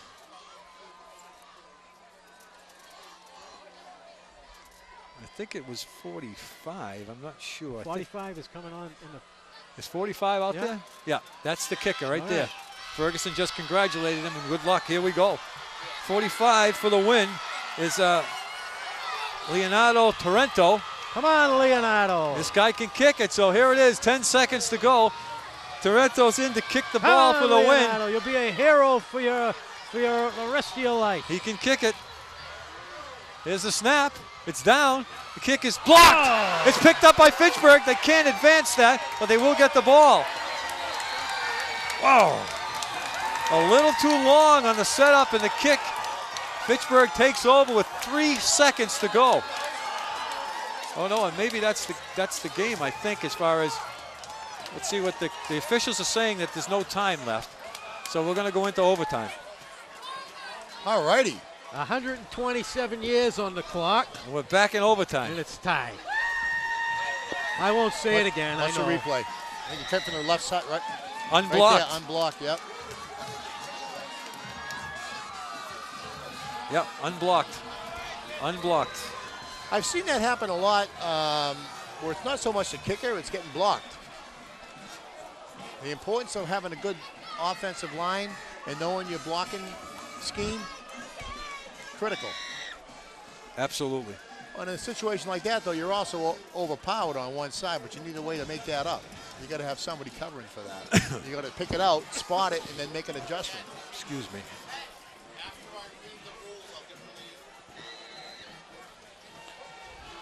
Well, that's the end of the game officially. Now we're going to go into overtime, and I will give you the official ruling. I might have a buffalo wing. Go ahead, have one, Jack. They're delicious. Don't take the bucket. I'm taking a bucket with me because I'm not having a turkey. I'm taking a whole one. In the box. I'm taking the boxy ones.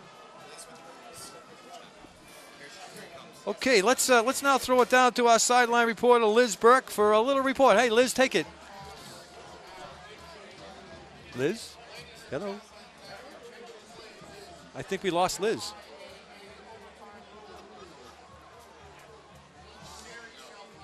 Maybe she fell off her high heels. Hold on, Liz. I think your battery may be dead. Okay, Liz, take it. Hi guys, so what's happening right now is they are going into overtime. Basically, each team has to get 4 downs, and they have 10 yards to be able to do that. That's basically the premise of what's happening in overtime right now. And I believe I heard you guys saying before that this might be the first time in 5 years that the Leominster versus Fitchburg team has gotten their downs. I believe that's correct. We'll keep you updated with what's going on here. Back to you guys in the booth. Thank you, Liz, and that is actually correct. Are you down by one of the sidelines? 10-yard line right now. Oh, there you are. I see you. Well, thank you. Hopefully they'll be down that end. And it is going to be the first time in at least 5 years that we've had an overtime during Thanksgiving. So it should be interesting. They will each have one series of downs. And if nobody scores, they will go again, I believe. I'm going to have the official ruling momentarily. The PA announcer is reading that. And I do have it now. And each series will begin at the 10-yard line unless the penalty overrides. The first down chimes will not be used. There's always a goal to goal. If a penalty is enforced, calls for the automatic first down. It will be a first and goal. For the first sequence tie-breaking period, any team that scores a touchdown must attempt a 2-point conversion by run or pass from the scrimmage. If there is a change of team possession during the last play of the overtime period, the live ball fouls on the opportunity. So basically what it comes down to is they each get 4 downs, as Liz reported to us, to try and score. If they score, they have to go for the 2-point conversion. There's no kicking of a single point.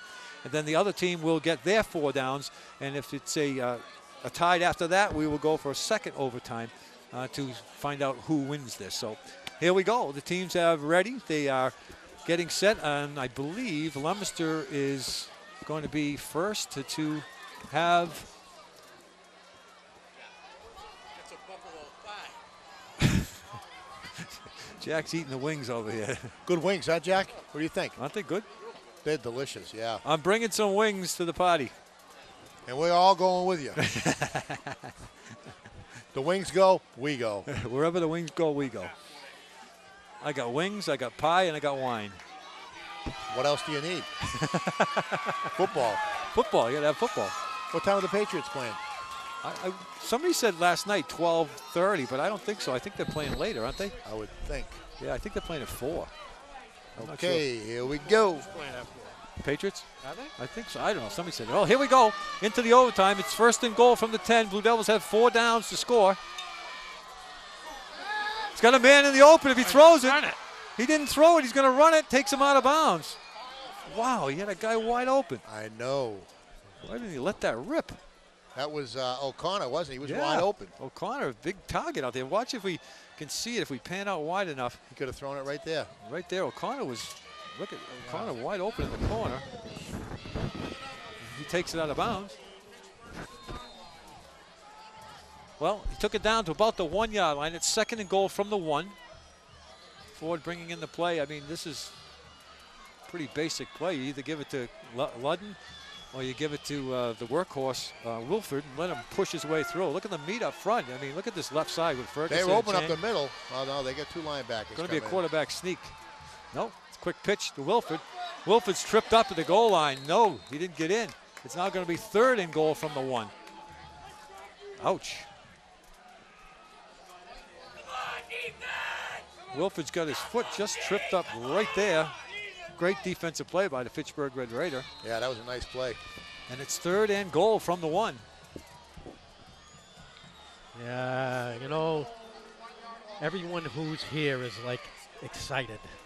Well, this is intense This is now. unbelievable. Everybody's standing. And Nice shot right there. beautiful, beautiful ground level shot. Here we go. He's in. No, he's not in. He's short. It's going to be fourth and goal from about the 1-foot line. Oh, my. Fourth and goal from the 1-foot line. Larry's speechless. I mean, I would go behind, go behind Chung and Snow. Those guys are almost, well, Chung's 300, I'm sorry, 300 pounds, and Snow's 275, according to the program. And if those guys can't knock someone out of the way, then so be it. Well, here we go. It's 4th and goal from the 1-foot line.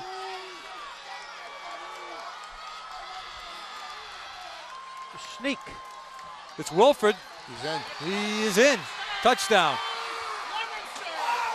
That was a staple play of the Blue Devils, and that was what they needed to go with. And he takes it in. You go for 2? You have to go for 2. You have to. You have to. There's no... No, you have to go for 2. Fitchburg started to walk off the field like it was over, but they still have their 4 downs. It's not a sudden death overtime. Each team gets 4 downs. And you have to go for 2. Dude, just that thought of that sudden death. Ugh. Yeah. It's not a bad way to go. It's not a bad way to go. No suffering, just boom, gone. Have a nice day. See you, bye, have a nice day. If you know what I mean. Here's Wilford again, and he's stuffed. Oh, boy. Well, now Fitchburg's got a shot. If they score, they get the 2 points. Katie by the door. Well, now they'll revamp. Fitchburg will meet on the sidelines, and they will start from the 10-yard line. They will have 4 plays in our first overtime. It's now 18-12. Sounds like something I should report on. The year 1812, we had the first coach derail on the B&M Railroad. The War of 1812. That's what I was thinking of. Well, there was a war then. Yeah. But, well, we've been at war for the duration. Oh, what are you going to do? What year? We're going to have to come up with the piece of, like, what year? You'll never have a piece of. Never have a piece of. No. Piece of pie maybe later. Pie. Yeah, I got pie. I made a. Who's going to get the ball? Who do you think? I think Perkins. Look at, they've got 4 splits. 2 on the right, 2 on the left. Perkins is all alone.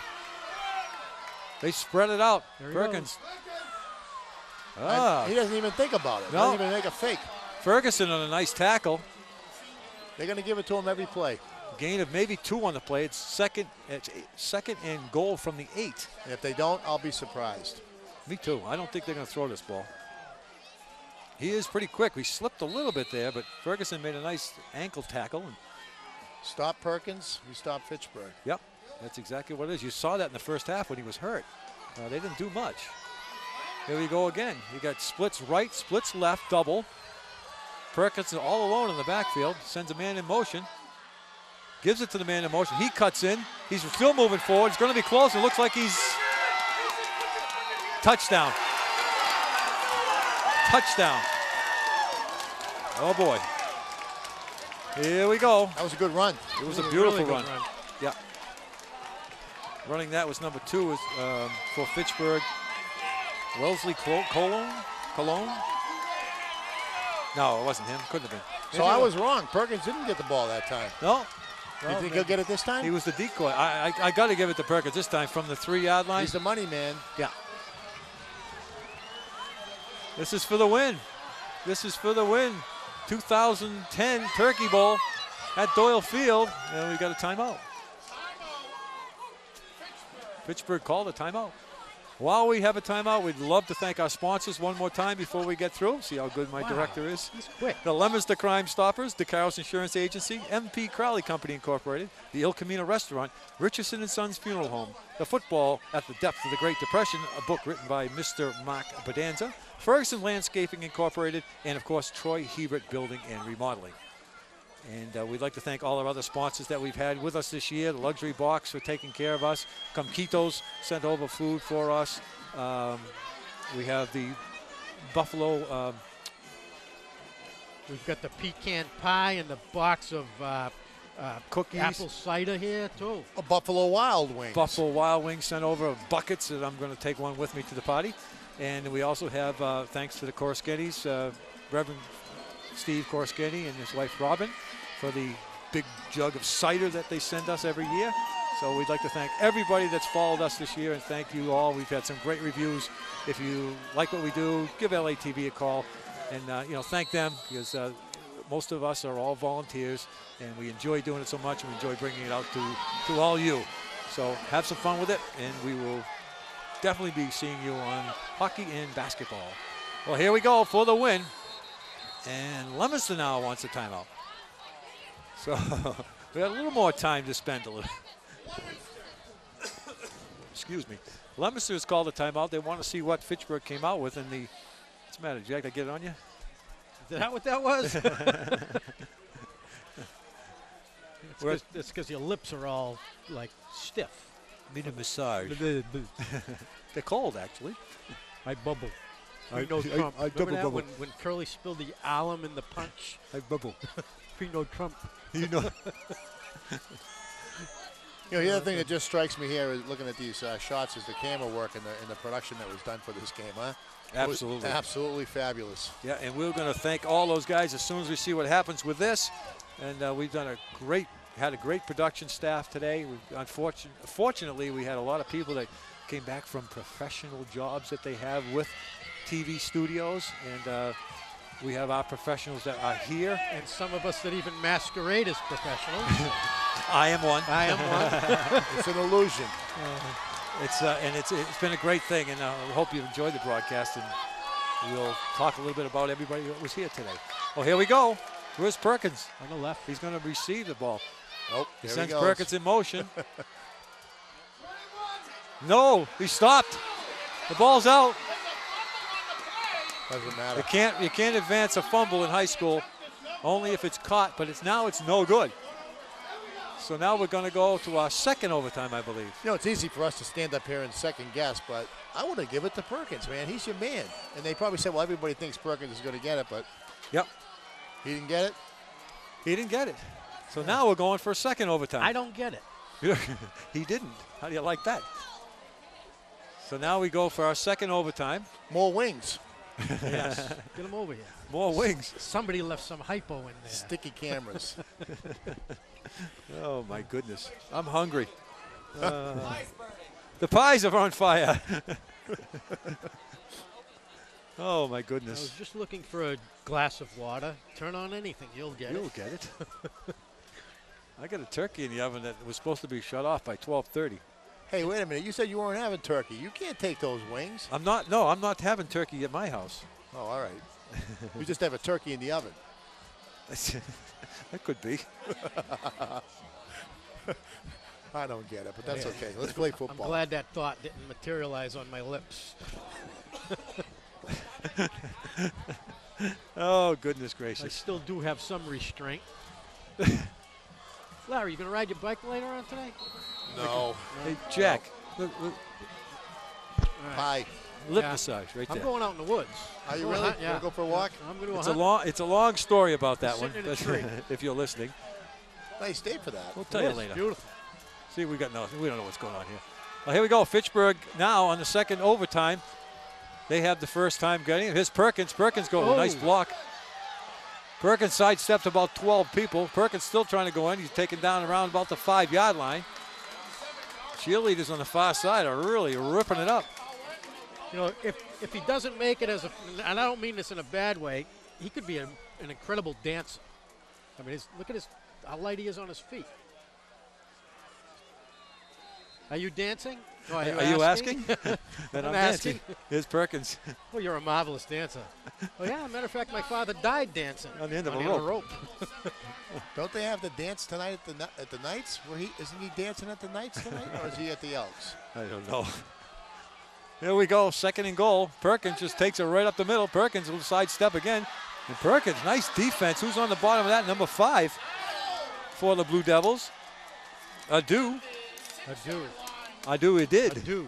You see the guys that stop him, they tackle him at the feet. Yeah.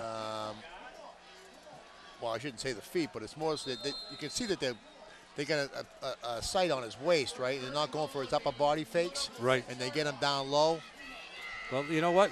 His upper body can fool you. His lower body's going to go one direction. That's the way it goes most of the time. Well, now we're second and goal from the 5. I'm sorry. Brian Young used to have a saying about that, something about the navel and watching it, and he said Lasource was one, but then when Brian Young looking at, I won't go there. Okay. Third and goal from the 5 for Fitchburg in the second overtime. And we got a timeout. Let's see, who called the timeout now? Fitchburg called the timeout. Well, for all you people in TV land that opted to watch this on TV and you weren't down here, you don't know what you're missing. They didn't miss a thing Place with is us. alive. It's electric. They didn't miss a thing. Come on, we're doing such a fine job here. It's electric. It's electric. Eddie, we better stop. Can you tell we're getting punchy? Yeah. Oh, another email. Nice. Tell that I can't read this one. We forgot to mention Kyle Pomerini, who's back at the station. I mentioned him earlier. Wait a minute. There he is. Oh! We got phones ringing. We got earpieces running. We got everything going around here. Big play here. Well, they were 3rd and goal from the 5. Perkins is quarterbacking, sets a man in motion.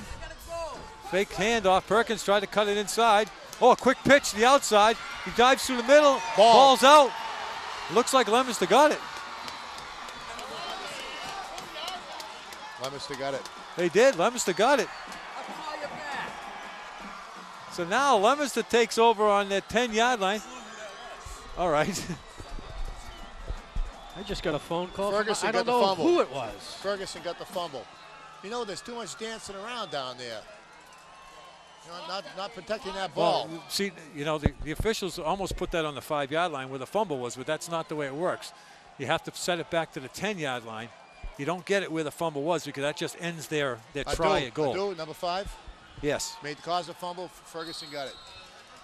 I have no idea who just called me, and they were talking about the game, and they were screaming, and they were going nuts. Perfect. That's no what we like to hear. idea who it is. How'd they get my number? That's what we like to hear. We gave it Well, out hello earlier, to Jack. you out there, my fan, or our fan that got my number, whoever you are. Well, here we go, folks. Leominster has 4 downs to score. They score, it's all over.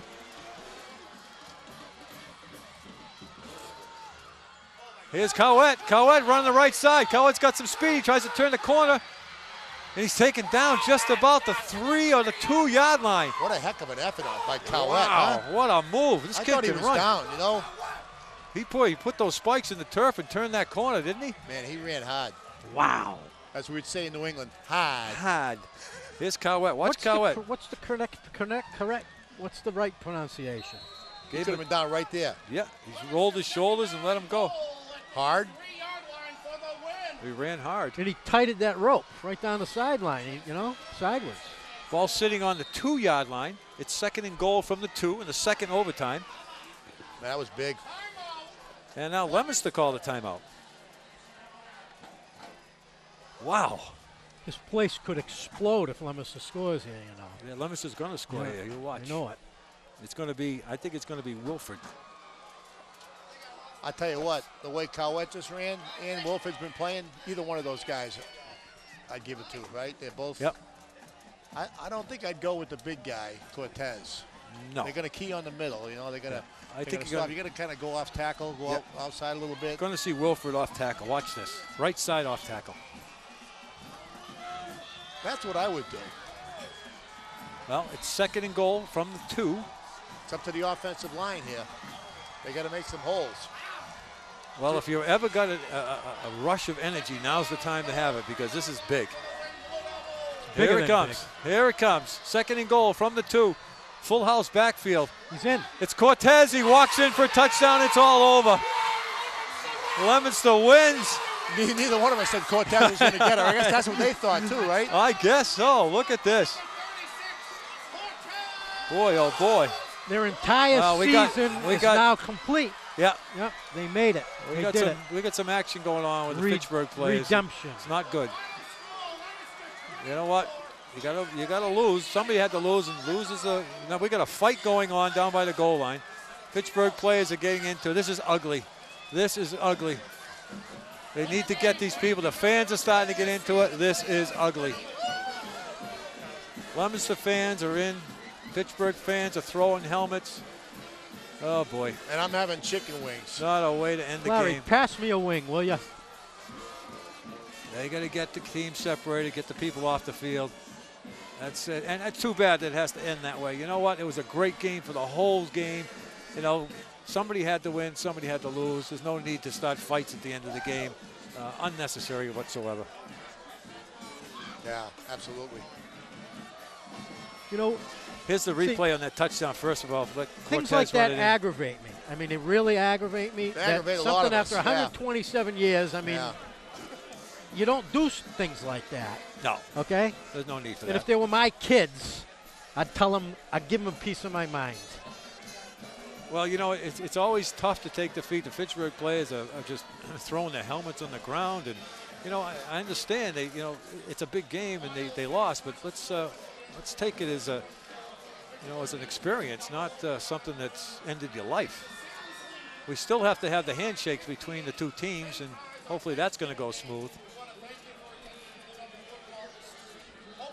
I mean, it was a clean game, hard-fought game. There's no need for that. No, it was a great game. It was a great game. And, you know, like you said, somebody had to win, somebody had to lose, and they all had their same chances. And Leominster stopped Fitchburg, and Leominster just tucked it in there. And maybe they were all mad at Dick Tucker. I think so. Could be. Yeah. I think they're going to just take Fitchburg and take him off the field rather than go through the handshake, because it could get ugly, which is probably a good move. And maybe do it back at the locker room or something or other. That might not be good either. They're on the other side of the wall. Yeah, but there's too many fans on the field. If something breaks out now, there could be a real issue. Yeah. And it's not enough policemen here to control everything. So I mean, they got a whole bunch of them. But I think the police have decided that, you know what, the handshake we'll do later on, and maybe they'll do it up at the when you get away from the fans. So. Well, let's focus on the positive. Let's do that. Let's do that. It was a great game. It was a great game, all the way to the end.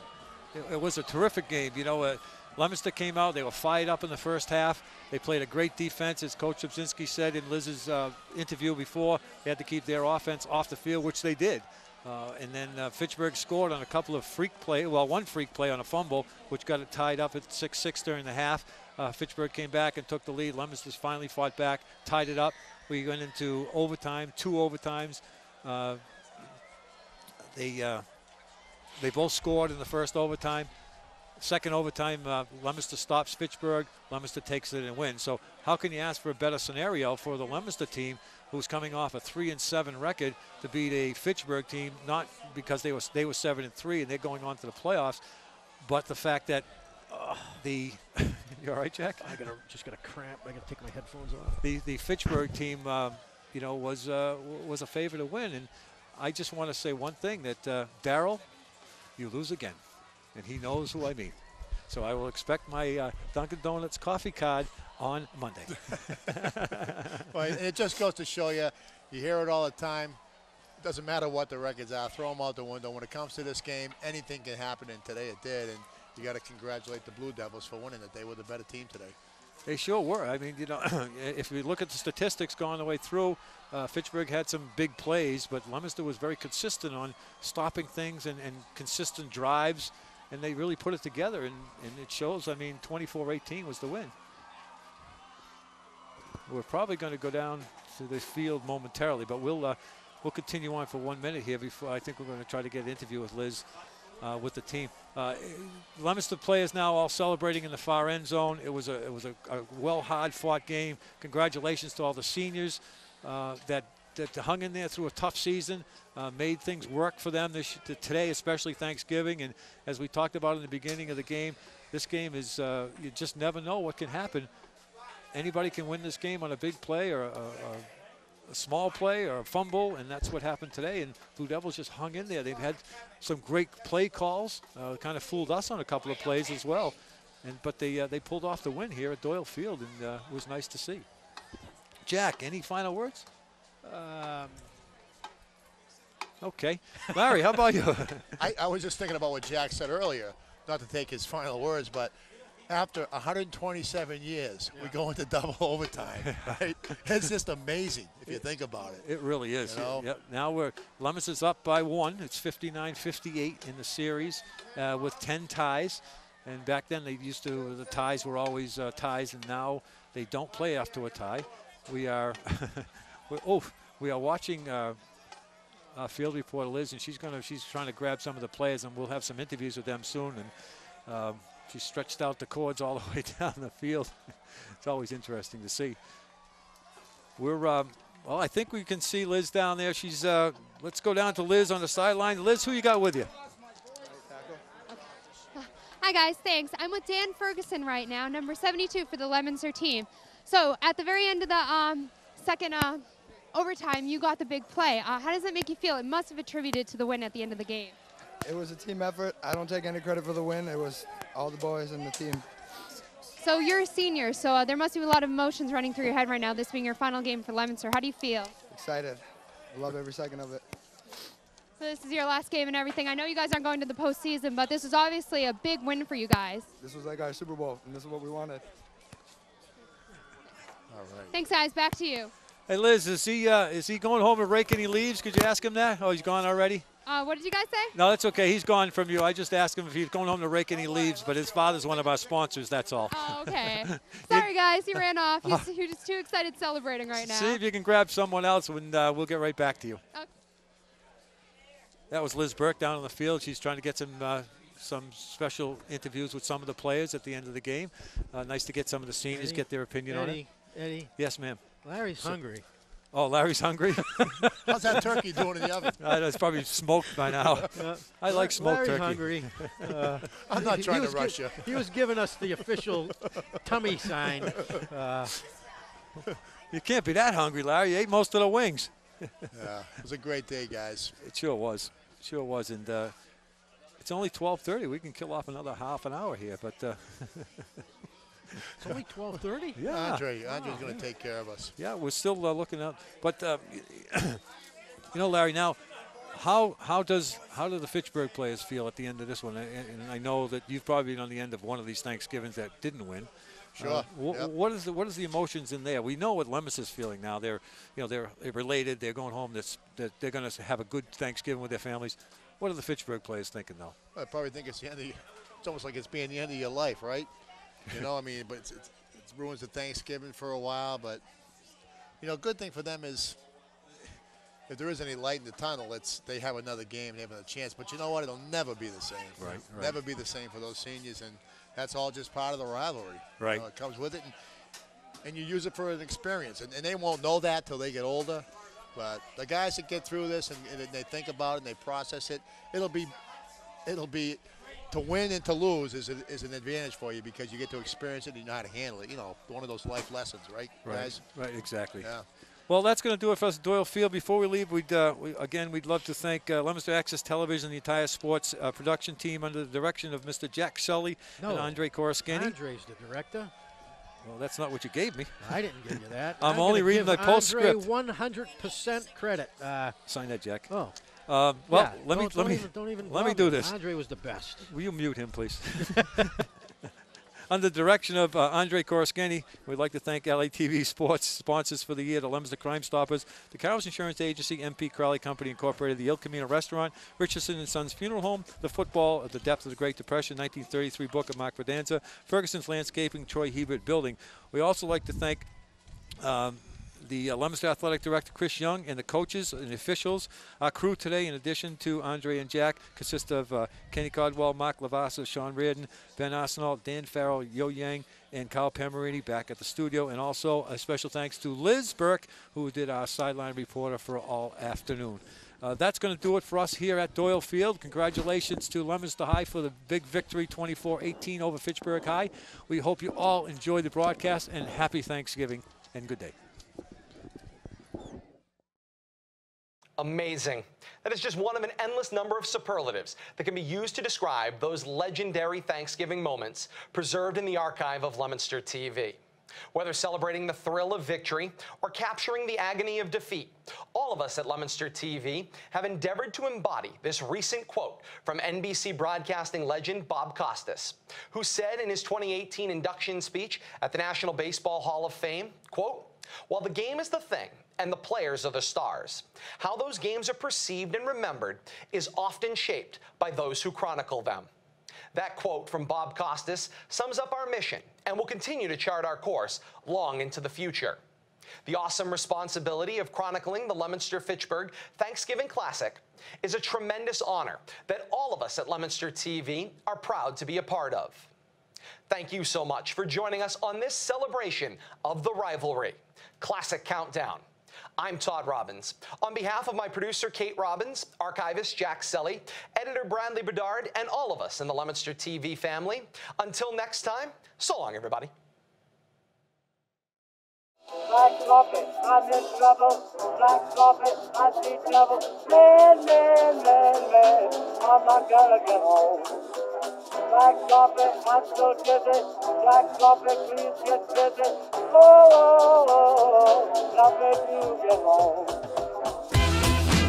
Black carpet, I'm in trouble. I'm so dizzy. Please get busy. Man, man, man, man, I'm not gonna get home.